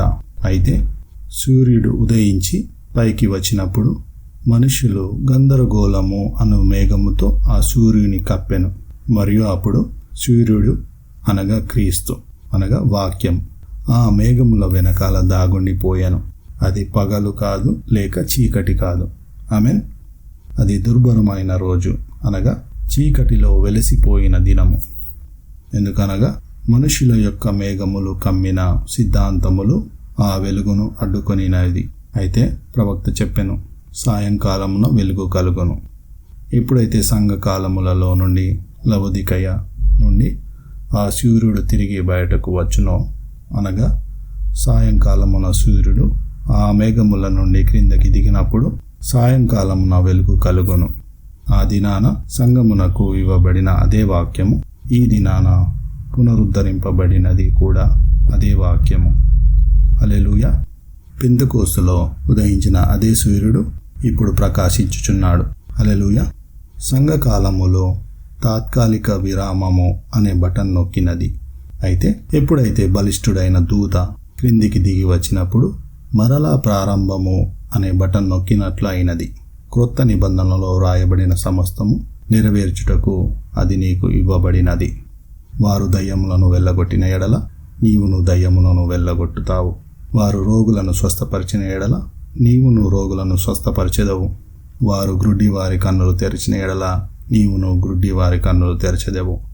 మర్మము యొక్క ప్రత్యక్షతను వారు ఎరిగిన ఎడల మర్మము యొక్క ప్రత్యక్షతను నీవును ఎరిగి ఉన్నావు. అది పౌలు ద్వారా ఆ దినాన బోధింపబడిన ఎడల ఈ దినాన కూడా బోధింపబడినది. అది ఈ దినాన సహోదరుడు బ్రహ్నం ద్వారా తిరిగి తీసుకుని రాబడినది. అతడు అనగా మన ప్రవక్త పౌలు దేనినైతే బోధించునో దాని యొద్దకే తిరిగి మనలను తీసుకుని వచ్చెను, మరియు దానిపై మనము వేచి ఉన్నాము. సహోదరుడు బ్రహ్మం పౌలు బోధించినదే బోధించెను అను వాస్తవము పైన మన ప్రాణములను నిలకడగా పెట్టి ఉన్నాము. మన తండ్రులకు ఒక్కసారే అప్పగింపబడిన విశ్వాసమును మనము పొందుకొని ఉన్నాము. అనగా పెంతెకోస్తు తండ్రుల మూల విశ్వాసమునకు మనము మరల తీసుకొని రాబడినాము, మరియు మనము దానిపై వేచి ఉన్నాము. ఒకవేళ నీవు పాత జీవితంను వదిలేసి పరిశుద్ధ జీవితమును జీవిస్తావు అని క్రొత్త నిబంధన చెప్పినట్లయితే నీవు పరిశుద్ధ జీవితము జీవిస్తావు. ఎందుకనగా ఇప్పుడు క్రొత్త నిబంధనలో వ్రాయబడిన ప్రతి ఒక్కటి నెరవేర్చుటకు తలరాయి వధువునకు ఇవ్వబడి ఈ భూమిపై నివసించు విశ్వాసులకు ప్రతి ఒక్క లేఖనము ఇప్పుడు శరీరముగా మారనున్నది. అంత్యకాలంలో ఈ భూమిపై ఉన్న వారికి, అనగా ఇక్కడ నివసించు జనులకు బోధింపబడినది. హల్లెలూయా. క్రీస్తు విరోధి ఆత్మలు వచ్చినప్పుడు కడవరి గడియ అని మీరు తెలుసుకొందురు. పేతురును చూడండి.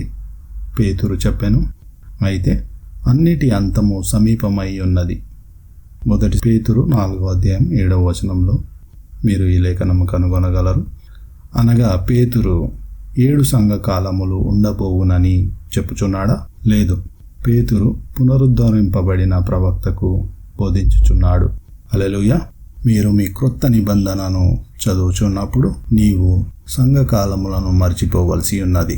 ఎందుకనగా సంఘకాలములు వాక్యమును అపార్థము చేసుకోవడం వలన ఏర్పడినవి. సంఘకాలములు అనేవి వాక్యమును కప్పియుంచు చీకటి మేఘములు. నీవు అన్ని సంఘకాలములను మర్చిపోవలసి ఉన్నది. పౌలు రాసిన ప్రతి లేఖనము ఈ దినము కొరకైనది. పౌలు ఉపదేశములు వ్రాయుచున్నప్పుడు పౌలు ఈ దినము కొరకు వాటిని వ్రాయుచున్నాడు. పేతురు వ్రాయునప్పుడు పేతురు ఈ దినము కొరకు వాటిని వ్రాయుచున్నాడు. క్రొత్త నిబంధన అంతయు వధువు వృక్షమును పునరుద్ధరించుట కొరకు వ్రాయబడినది. పునరుద్ధరింపబడిన రెండవ హవ్వ. ఆమేన్. మీకు తెలుసా, సహోదరుడు బ్రహ్మం యేసుక్రీస్తును రెండవ ఆదాము అని పిలుచును. అలా ఎన్నోసార్లు అలాగు పిలిచెను. ఆయన రెండవ ఆదాము అయితే బైబిల్ ఆయనను కడపటి ఆదాము అని పిలుచును. అవునా? ఎందుకనగా యేసుక్రీస్తు వచ్చినప్పుడు ఆయన రెండవ ఆదాము, ఆయన కడపటి ఆదాము కూడా. ఎప్పుడైతే పెంతెకోస్తు నాడు స్త్రీ తిరిగి వచ్చినదో ఆమె రెండవ హవ్వ. కానీ దురదృష్టవశాత్తు ఆమె కడపటి హవ్వ కాదు. ఆమె పడిపోవును మరియు పునరుద్ధరణ జరుగును. ఆమేన్. మనం తిరిగి చూసినట్లయితే రెండవ హవ్వ కడపటి హవ్వ కాదు. ఒక దినము రాబోచున్నది, రెండవ హవ్వ కడపటి హవ్వగా మారనున్నది. రెండవ హవ్వ కడపటి హవ్వగా మారనున్న దినములో మనము జీవించుచున్నాము. మరొక్క పునరుద్ధరణ కాదు. ఆమె తిరిగి తీసుకొని రాబడినది. ఆమె పూర్తిగా వికసించినది. ఫలము వృక్షము అంచున ఉన్నది. క్రొత్త నిబంధన సంపూర్ణముగా ప్రత్యక్షపరచబడు సమయం. ప్రత్యక్షపరచబడుట ఆమె వంతు. హల్లెలూయా. వారు సంఘకాలములకు వ్రాయుటలేదు. పౌలు సంఘకాలముల గురించి వ్రాయుటలేదు. యోహాను ముద్రలలో వ్రాసి ఉంచెను. తప్పుగా జరగబోవు కార్యములు ఉన్నవి కనుక యోహాను ముద్రించెను. కావున సహోదరుడు బ్రహ్మం తిరిగి వచ్చి మరియు అతడు పౌలు బోధించిన దానినే బోధించెను. అయితే ఏదైతే పొరపాటు జరిగినదో దానిని 7 ఉరుముల బోధ బయలుపరిచినది. ఎలా దేవుడు దాని గుండా వెళ్ళి మరియు ఎలా దానిని దేవుడు సరిచేసి పునరుద్ధరించెనో తెలిపెను. సహోదరుడు బ్రహ్మం దానియేలు 70 వారములు అనువర్తమానము 61వ సంవత్సరంలో 224వ పేరాలో చూసినట్లయితే, back to the message, back to the beginning, back to what Paul taught, back to the baptism he baptized with. He seen people baptized the other way. He told them to come be baptized over again. He said, if an angel come from heaven preaching anything else, let him be accursed. So it's back to the message again. Friend, it's evening time.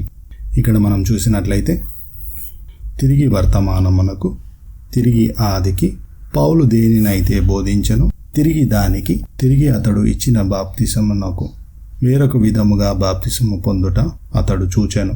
వారిని తిరిగి బాప్తిసము పొందవలెనని చెప్పెను. మేము మీకు ప్రకటించిన సువార్తగాక మరి ఒక సువార్తను మేమైనను పరలోకము నుండి వచ్చిన ఒక దూత అయినను మీకు ప్రకటించిన ఎడల అతడు శాపగ్రస్తుడవునుగాక అని అతడు చెప్పాను. కావున అది తిరిగి మరల వర్తమానమునకు, స్నేహితుడా, ఇది సాయంకాల సమయము. ఇక్కడ మనం చూసినట్లయితే గలతీ 1వ అధ్యాయము 8వ వచనం, మేము మీకు ప్రకటించిన సువార్తగాక మరి యొక్క సువార్తను మేమైనను పరలోకము నుండి వచ్చిన యొక్క దూత అయినను మీకు ప్రకటించిన ఎడల అతడు శాపగ్రస్తుడవునుగాక. ఇక్కడ చూసినట్లయితే పరలోకం నుండి వచ్చిన 7వ దూత అయినను, దానిని ఇలా కలిపి చదివినట్లయితే పరలోకం నుండి వచ్చిన 7వ దూత అయినను మేము మీకు ప్రకటించిన సువార్తగాక మరి యొక్క సువార్తను బోధించిన ఎడల అతడు శాపగ్రస్తుడవునుగాక. ఆమేన్.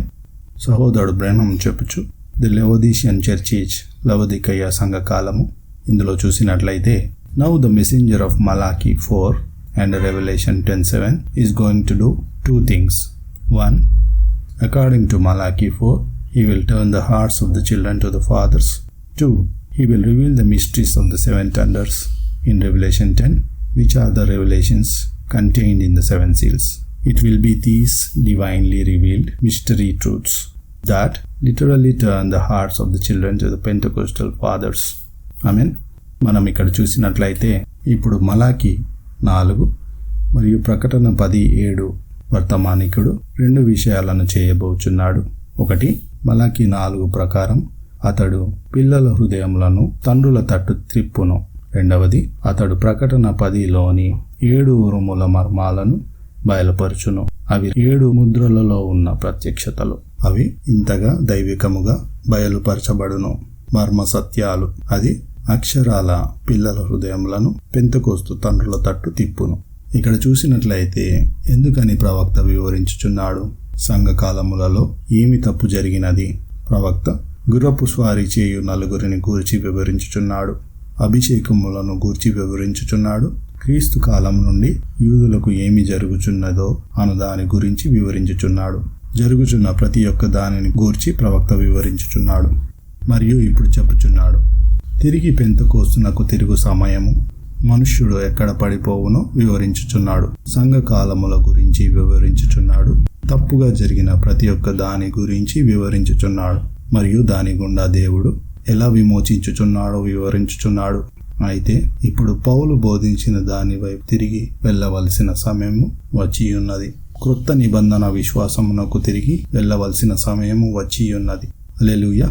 ఇక్కడ హెబ్రీ 13:8 చూసినట్లయితే నిన్న నేడు యుగ యుగములకు ఏకరీతిగా ఉన్నవాడు అను వాక్యంలో మనం చూసినట్లయితే హెబ్రీ 13:8 నిన్న అనగా వరుడు పెళ్లి కుమారుడు, నేడు అనగా వధువు, యుగ యుగములకు అనగా కలిసి, వారిరువును కలిసి యుగ యుగములకు. సహోదరుడు బ్రెన్హమ్ ఫీస్ట్ ఆఫ్ ద ట్రంపెట్స్ వర్తమానంలో చెప్పుచు ఇక్కడ దాని యొక్క 3 దశలు ఉన్నవి. హతసాక్షుల కాలము, అటు తర్వాత పునరుద్ధరణ దశ.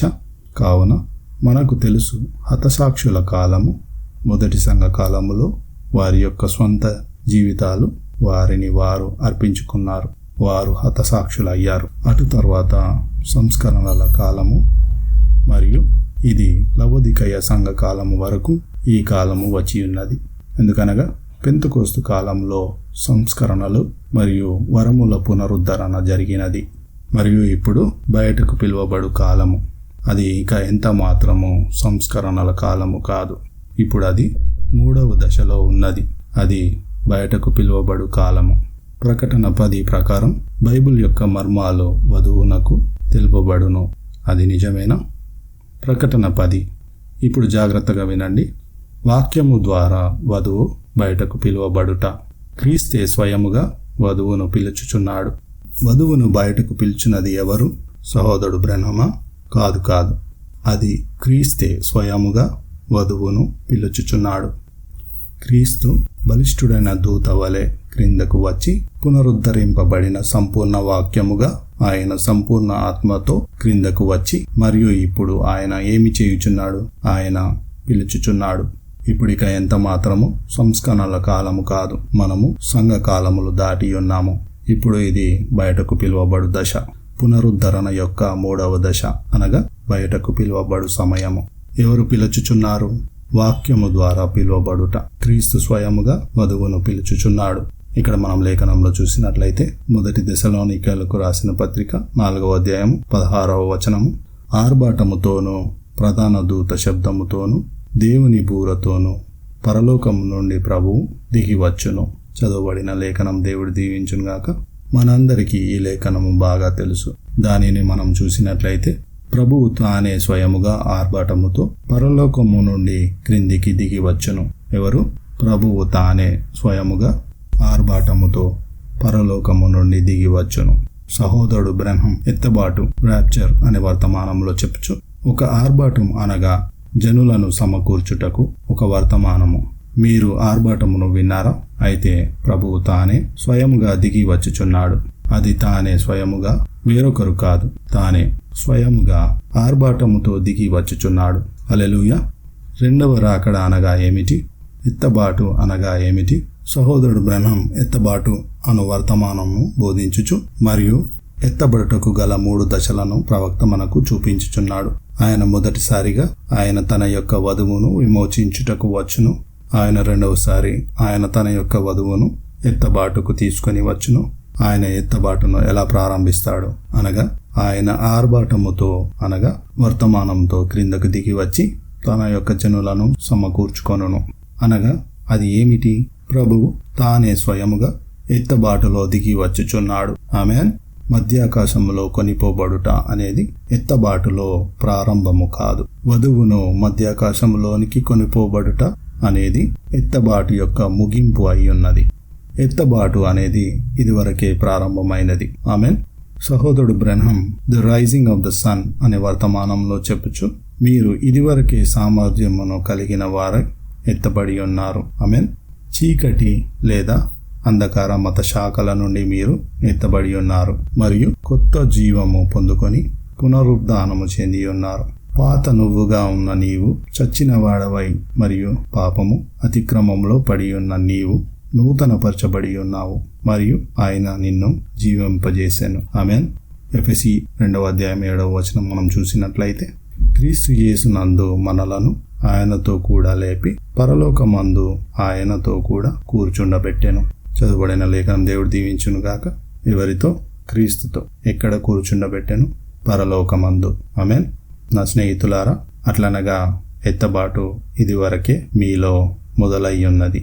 ఎత్తబాటు ప్రారంభము అవుటకు నేను వేచి ఉండుట లేదు గాని ఎత్తబాటు పూర్తి అవుటకు అనగా నా శరీర మార్పు చెంది మరియు ఆయనను మధ్యాకాశంలో కలుసుకొనుటకు నేను వేచి ఉన్నాను. ఆమేన్. ఒకవేళ ఎత్తబాటు నీలో ప్రారంభము అవని ఎడల ఎత్తబాటు యొక్క ముగింపులో నీవు భాగమై ఉండలేవు.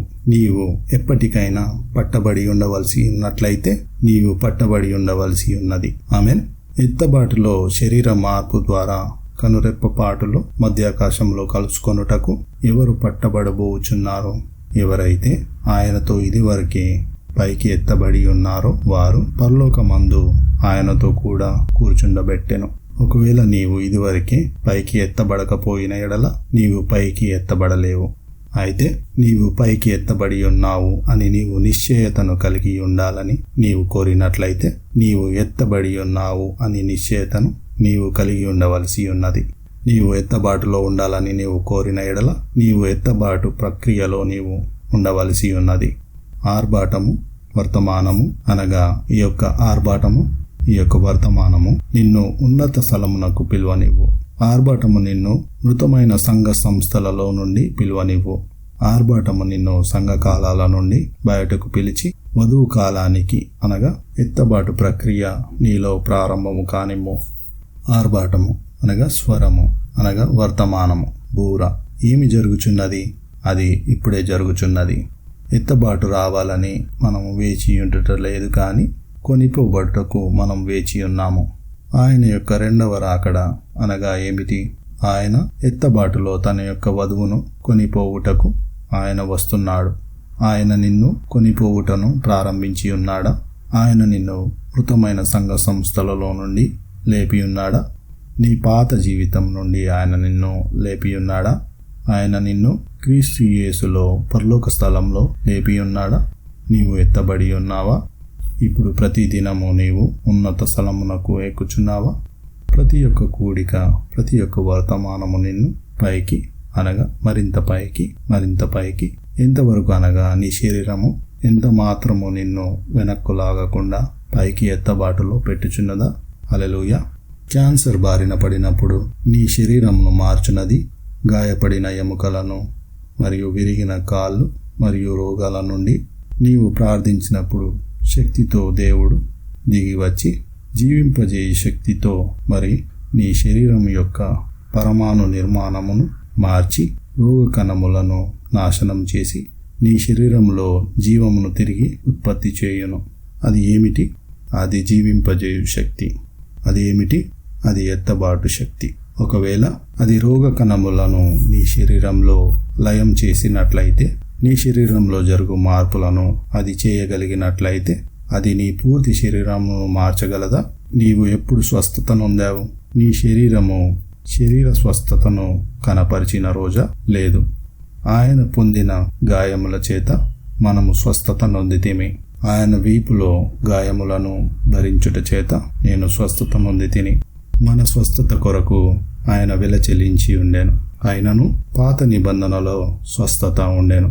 ఎందుకనగా ఆయన జగత్తు పునాది వేయబడక మునుపే వధింపబడిన దేవుని గొర్రెపిల్ల. జగత్తు పునాది వేయబడక మునుపే నా యొక్క స్వస్థత దేవుని మనస్సులో దాగి ఉండెను.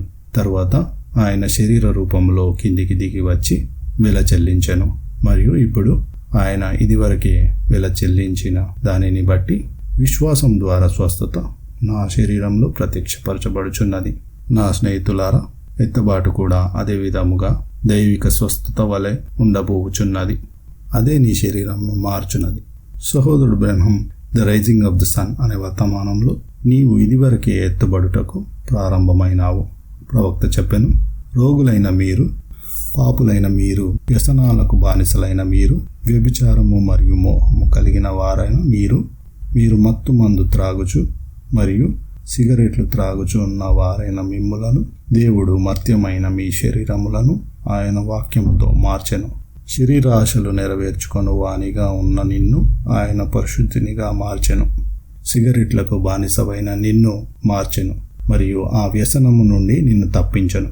ఆయన నీ యొక్క మర్త్యమైన శరీరమును ఏమి చేయుచున్నాడు? ఆయన వాక్యముతో సరిపోల్చడానికి నిన్ను మార్చుచున్నాడు. హల్లెలూయా. నీ యొక్క శరీరము కనురెప్పు పాటులో మార్పు చెందును అని ఆయన వాక్యము సెలవిచ్చుచున్నది. ఆమేన్. మరియు ఆయన దానిని నెరవేర్చుటకు ఆ జీవింపజేయు శక్తిని క్రిందికి పంపెను. సహోదరుడు బ్రహ్మం ఎత్తబాటు అనేది వధువునకు ఒక బయలుపాటుగా ఉండబోవును అని చెప్పాను. నీ యొక్క స్వస్థత ఏమిటి? నీకు అది ఒక బయలుపాటు. చివరకు నీవు లేచి మరియు ఇదివరకే దానిని నేను కలిగి ఉన్నాను అని నీవు గుర్తించినప్పుడు ఎత్తబాటు ఏమై ఉండును? అది ఇదివరకే వెల చెల్లించబడినది. అది ఇదివరకే నాదయ్యున్నది. నేను దానిలోనికి నడవబోచున్నాను. హల్లెలూయా. ఆమేన్. ఆయన వధువును కొనిపోవుటకు ఎత్తబాటులో వచ్చును. దానినే ఆయన ఇప్పుడు చేయుచున్నాడు. ఎత్తబాటులో 3 విషయాలు జరుగును. అవేమనగా స్వరము, ఆర్భాటము, బూర యొక్క ధ్వని. ప్రభువు ప్రత్యక్షము కాబోవు ముందు ఈ 3 విషయాలు జరగవలెను. ఇక్కడ చూసినట్లయితే సహోదరుడు బ్రహ్మం 63వ సంవత్సరంలో what shall I do with Jesus called Christ అనే వర్తమానంలో చెప్పుచు, The same one that lived on earth in the body of Jesus Christ has come upon his people in the last days, where science has took a picture of it. The church has seen its work. It's thoroughly identified by tapes and everything around and around the world and personally ministered. ఇక్కడ ప్రవక్త చెప్పుచు అది ఎంతో శక్తివంతముగా ఉన్నది. యేసుక్రీస్తు అను శరీరములో భూమిపై నివసించిన అదే యేసుక్రీస్తు అంత్య దినములలో ఆయన జనులపైకి వచ్చెను. సైన్స్ దాని యొక్క పిక్చర్ను తీసినది, సంఘము దాని యొక్క క్రియలను చూసినది, అది టేపుల ద్వారా పూర్తిగా గుర్తింపబడినది. దేని కొరకు మీరు వేచి ఉన్నారు? అది పూర్తిగా గుర్తింపబడినది. సైన్స్ ఇదివరకే దాని యొక్క చిత్రమును తీసినది. యేసుక్రీస్తులో నివసించిన ఆయనే, గలిలయ సముద్ర తీరమున నడిచిన ఆయనే, ఆయనలో అప్పుడు నివసించిన తానే ఇప్పుడు తానే స్వయముగా తన యొక్క జనులలో ఉన్నాడు. ఆయన భూమిపై ఉన్నప్పుడు ఆమేన్ ఆయన లాజరు సమాధి నొద్దకు వచ్చెను. నీవిక్కడ ఉండిన ఎడల నా సహోదరుడు చావకుండును అని మార్త యేసుతో చెప్పెను. అప్పుడు ఆయన, పునరుద్ధానమును జీవమును నేనే, పునరుద్ధానమును నేను తీసుకొని వస్తాను అని చెప్పలేదు. పునరుద్ధానమును నేను ఉత్పత్తి చేస్తాను అని చెప్పలేదు. పునరుద్ధానమును జీవము నేనే అని చెప్పాను. లాజరు సమాధి నొద్ద ఉన్న ఆయనే పునరుద్ధానమును జీవమును ఆయనే అయినప్పుడు అక్కడ ఉన్నటువంటి ఆయనే ఇప్పుడిక్కడ ఉన్నాడు. ఆయన ఏమి తెచ్చునో ఆయన పునరుద్ధానమును జీవము తీసుకుని వచ్చెను. మనము దేని కొరకు వేచి ఉండుటలేదు, మనము రాకడ కొరకు ఎదురు చూచుటలేదు, మనము వెళ్ళుటకు వేచి ఉన్నాము. మనము ఎత్తబాటు రావాలని వేచి ఉండుటలేదు గాని ఎత్తబాటులో కొనిపోబడుటకు మనం వేచి ఉన్నాము. మొదటి రాకడను ముగించినది ఏమిటి అనగా, గుమ్మములారా మీ తలను పైకెత్తుకొనుడి, పురాతనమైన తలుపులారా మహిమగల రాజు ప్రవేశించున్నట్లు మిమ్మును లేవనెత్తుకొనుడి. ఇక్కడ చూసినట్లయితే ఆయన ఏమి చేసెను?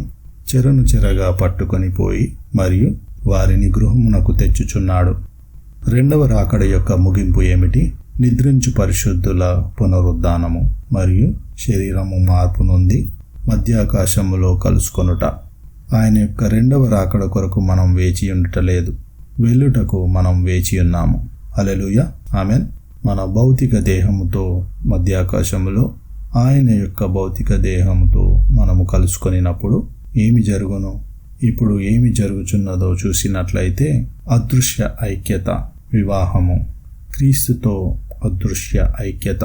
ఒకవేళ మీరు అదృశ్య ఐక్యతలో లేనట్లయితే మధ్యాకాశములో భౌతిక కలయికలో ఆయనను కలుసుకొనుటకు మీకు ఏ నిరీక్షణయు లేదు. ఎందుకనగా ముందుకు చూచుట అనగా అర్థం ఏమిటి? అది ఇప్పుడు జరగని ఎడల అది అప్పుడు కూడా జరగబోదు. అదృశ్య ఐక్యత మనలను భౌతికమైన ఐక్యతలోనికి మనలను అది నడిపించును. ఎత్తబాటులో ఉంటానని నీకు నిశ్చయత కలిగించున్నది ఏమిటి? నీవు ఇదివరకే ఎత్తబాటులో ఉన్నావు. ఎప్పుడైతే నీ దేహము సంపూర్ణంగా విమోచింపబడి మరియు రెప్పపాటులో మార్పు నొందినప్పుడు నీవు ఇదివరకే విమోచన దినము వరకు ఆయన యందు పరిశుద్ధాత్మ ద్వారా ముద్రింపబడి ఉన్నావు. నీవు దానిని తప్పిపోలేవు. నీవు ఇదివరకే ఆయనతో చేరి ఉన్నావు. సహోదరుడు బ్రెన్హం ఆమె ఇదివరకే వాక్యము చేత గర్భము దాల్చినది అని చెప్పాను. ఆయనతో నీవు ఇదివరకే కలిసి ఉన్నట్లయితే ఆమెన్. దేవుడు ఆయన యొక్క స్వంత ఆజ్ఞను అతిక్రమింపడు. యేసుక్రీస్తు ఇదివరకే వివాహము జరగక మునుపు ఆయన ఎన్నటికి ఒక స్త్రీని గర్భము దాల్చినట్లు చేయడు. నీవు ఆయనను వివాహము చేసుకొనుటకు వేచి ఉన్నావా, లేక ఇంతకు మునుపే నీకు వివాహమైనదా? ఎందుకనగా ఆయనతో వివాహము జరగకుండా ఆయన నిన్ను తన యొక్క వాక్యముతో నీవు గర్భము దాల్చినట్లు చేయలేడు. ఇదివరకే ఆయనతో నీకు వివాహమైనది కనుక ఆయన చెప్పుచున్నాడు, ఆమె వాక్యముతో గర్భం దాల్చినది. అదృశ్య ఐక్యత ద్వారా వాక్యముతో గర్భము దాల్చినది. ఇదివరకే గర్భము దాల్చిన ఎడల నీవు క్రీస్తు జీవమును మోయుచున్నావు. నీవు ఇదివరకే ఎత్తబాటులోనికి పట్టబడి ఉన్నావు. కేవలం నీవు కలిగి ఉన్న ఈ శరీరము నీలో ఉన్న ప్రత్యక్షతను పట్టుకోవడానికి వేచి ఉన్నది. దానిని నీవు తప్పిపోలేవు. నీవు దానిని తప్పిపోవుట అసాధ్యము. ఆయన ఆటలాడుటలేదు, లేక ఆయన సరసమాడుటలేదు. ఆయన వధువును వివాహం చేసుకొని ఉన్నాడు. గలిలయ సముద్ర తీరమున క్రీస్తులో నడిచిన ఆయనే తిరిగి జనులలోనికి వచ్చి వాక్యము ద్వారా గర్భము దాల్చున్నట్లు చేయుచున్నాడు. దయ్యము నీతో అబద్ధమాడనివ్వకు. ఎత్తబాటును తప్పిపోయావు అని వాడు నిన్ను భయపెట్టునట్లు అవకాశము ఇవ్వకు. పరిపూర్ణ ప్రేమ భయమును వెళ్ళగొట్టును. భయము దండనతో కూడినది. దేవుడు ప్రేమై ఉన్నాడు. ప్రేమలో భయం ఉండదు. అదృశ్య ఐక్యత ఆయన ప్రేమ మనలను తాకునట్లు చేయును. ఎత్తబాటులో మనము ఉండబోము అనే భయం లేదు. ఎందుకు? నీవు ఇదివరకే అందులో ఉన్నావు. ఎత్తబాటు కొరకు నీవు వేచి ఉండుటలేదు. నీవు ఖచ్చితంగా ఇప్పుడు దానిలోనే ఉన్నావు. నీవు ఇదివరకే పట్టబడి పరలోక స్థలములో ఆయనతో కూడా కూర్చుండి ఉన్నావు. ఎలాగు నీ శరీరం కూడా రాకుండా ఉండును. ఒకవేళ నీవు రెండవ రాకడను తప్పిపోతే, నా స్నేహితులారా, మనం ఇప్పుడు రెండవ రాకడ మధ్యలోనే ఉన్నాము. నీవు దానిని తప్పిపోలేదు. దానిని నీవు ప్రత్యక్షత ద్వారా చూసి ఉన్నావు. నీవు దానిని పొందుకొని ఉన్నావు. నీవు అందులో భాగమై ఉన్నావు. అది నీలో ఉన్నది. నీవు దానిలో ఉన్నావు. అది నీ చుట్టూ ఉన్నది. అది ఏమిటి? రెండవ రాకడ, ఎత్తబాటు. అది మన ప్రతి భయమును తీసివేయును. అది మన ప్రతి సందేహమును తీసివేయును. విరోధి యొక్క ప్రతి అబద్ధమును పక్కన పెట్టుము. ఆమె జీవించవలసిన విధానమును క్రొత్త నిబంధనలో చెప్పిన విధముగా జీవించుచు మరియు జనులలోనికి అత్యుత్తమ విశ్వాసము శక్తి తెచ్చునుగాక. దాని ద్వారా వారు భూమిపై అత్యుత్తమైన జనులుగా జీవించుదురు. అది ఒకవేళ ఇక్కడ వ్రాయబడినట్లయితే దానిని ప్రత్యక్షపరచుట అది నీ కొరకైనది. హల్లెలూయా, ఆమేన్. క్రీస్తు యొక్క వధువు అదృశ్య ఐక్యత ఖచ్చితంగా మంచి నేలన పడిన విత్తనముగా ఉన్నది. అదే యేసు, అదే వధువు, అదే శక్తి, అదే సంఘము, అదే వాక్యము. నీవు దానిని తప్పిపోలేవు. మంచి నేలన పడిన అదే విత్తనము, వధువు రూపంలో ఉన్న అదే యేసు. ఈ లోకము ఎందుకు కల్పనా కథను నమ్ముచున్నది? జరిగిన దానిని వారు చూస్తున్నారు మరియు దాని వలన ఇప్పుడు జరుగుచున్న దానిని వారు తప్పిపోవుచున్నారు. అదే యేసు తన వధువు వద్దకు తిరిగి వచ్చెను. అదే యేసు ఎక్కడికి? రెండవ రాకడ అనేది వధువు రాకడ. ఎప్పుడైతే రెండవ రాకడలో ఆయన భౌతిక దేహము చూస్తామో అప్పుడది వధువు వెళ్ళిపోవుట. అది హఠాత్తుగా రహస్యముగా వధువు వెళ్ళిపోవుట. కొత్త నిబంధనలో నీవు చదువు ప్రతిసారి పౌలు రాబో 2000 సంవత్సరాల కొరకు వ్రాయుటలేదు. అంత్య దినాల కొరకు పౌలు వ్రాయుచున్నాడు. పేతురు వ్రాయినప్పుడు 2000 సంవత్సరాల పరిశుద్ధుల కొరకు వ్రాయుటలేదు. అతడు పునరుద్ధరింపబడిన వధువు వృక్షమునకు వ్రాయుచుండెను. యోహాను 2000 సంవత్సరాల కొరకు వ్రాయుటలేదు. అంత్య దినాలలో జీవించి ఉండు మనము క్రీస్తు విరోధి వచ్చుట మనము చూస్తాము. మరియు జీవించియుండు మన కొరకు యోహాను వ్రాయుచుండెను. వారు నీ కొరకు మరియు నా కొరకు వ్రాయుచుండిరి. ఈ ప్రేమ లేఖ, ఈ యొక్క క్రొత్త నిబంధన కేవలము భార్య. ఆయన నుండి ఏమి వచ్చినది? క్రొత్త నిబంధన కేవలం భార్య అంతే. తలరాయి వచ్చుచున్నది. క్రొత్త నిబంధన యావత్తు భూమిపై ఒకేసారి ఒకే విశ్వాసుల సమూహము. యేసు ఒకే పాత్రలో ఒకే శరీరంలో పాత నిబంధన యొక్క పూర్తి స్వరూపముగా ఉన్నాడు. ఇప్పుడు ఒకే శరీరంలో మొత్తం క్రొత్త నిబంధన యొక్క స్వరూపము ఉండబోవుచున్నది. అంత్యకాలంలో భూమిపై నిలబడి ఉన్న అనేక జనుల శరీరమైన యేసుక్రీస్తు వధువు శరీరము. అది ఏమిటి? తలరాయి అయిన క్రీస్తు రాకడ. వధువు రూపంలో క్రీస్తు రాకడ యావత్తు కొత్త నిబంధనను నెరవేర్చుచుండెను. దానిని చదివి అది కొరింథీయులకు రాయుచున్నాడు అని చెప్పకు. అయితే అది అంత్యకాల సంఘమునకై ఉన్నది. దానిని చదివి అది ఎఫెసీయులకు రాయుచున్నాడు, అక్కడ వారికి సమస్య ఉండెను అని చెప్పకు. ఆయన నీ కొరకు రాయుచున్నాడు. ఆయన నా కొరకు రాయుచున్నాడు. అతడు మర్మమును బయలుపరచుచుండెను. జగత్తు పునాది వేయబడక మునుపు దాగి ఉన్న దేవుని మర్మమును వ్రాయుచుండెను. అయితే ఇప్పుడు ఆయన యొక్క పరిశుద్ధులకు తెలియజేసెను. అతడు కొత్త నిబంధనను నీ కొరకు మరియు నా కొరకు, అనగా ఇప్పుడు మనము నివసిస్తున్న ఈ దినము కొరకు రాయుచుండెను. వారు సంఘకాలములకు మునుపు ఉన్నవారు, ఎందుకనగా వారు సంఘకాలములు ప్రారంభానికి ముందే ఉన్నవారు.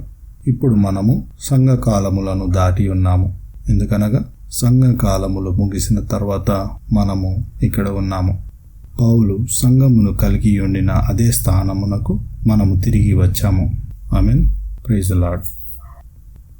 మనము ప్రార్థించుకుందాము.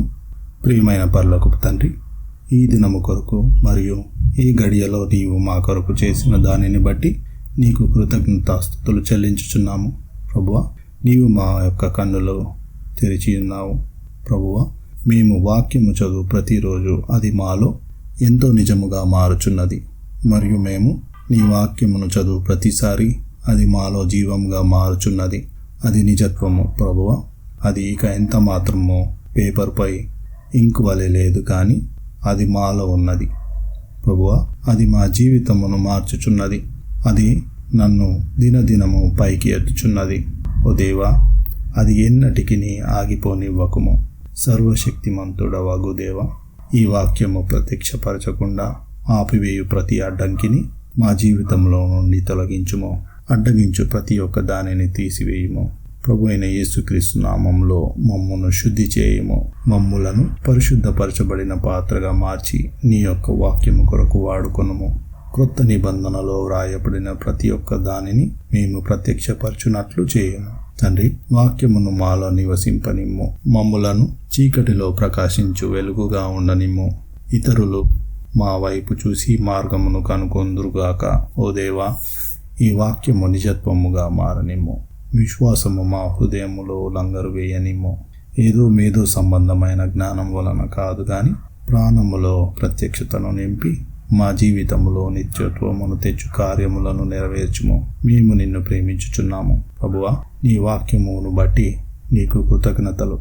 నీ యొక్క జనులను దీవించుము ప్రభువా. యేసుక్రీస్తు నామములో ప్రార్థించుచున్నాము. ఆమెన్.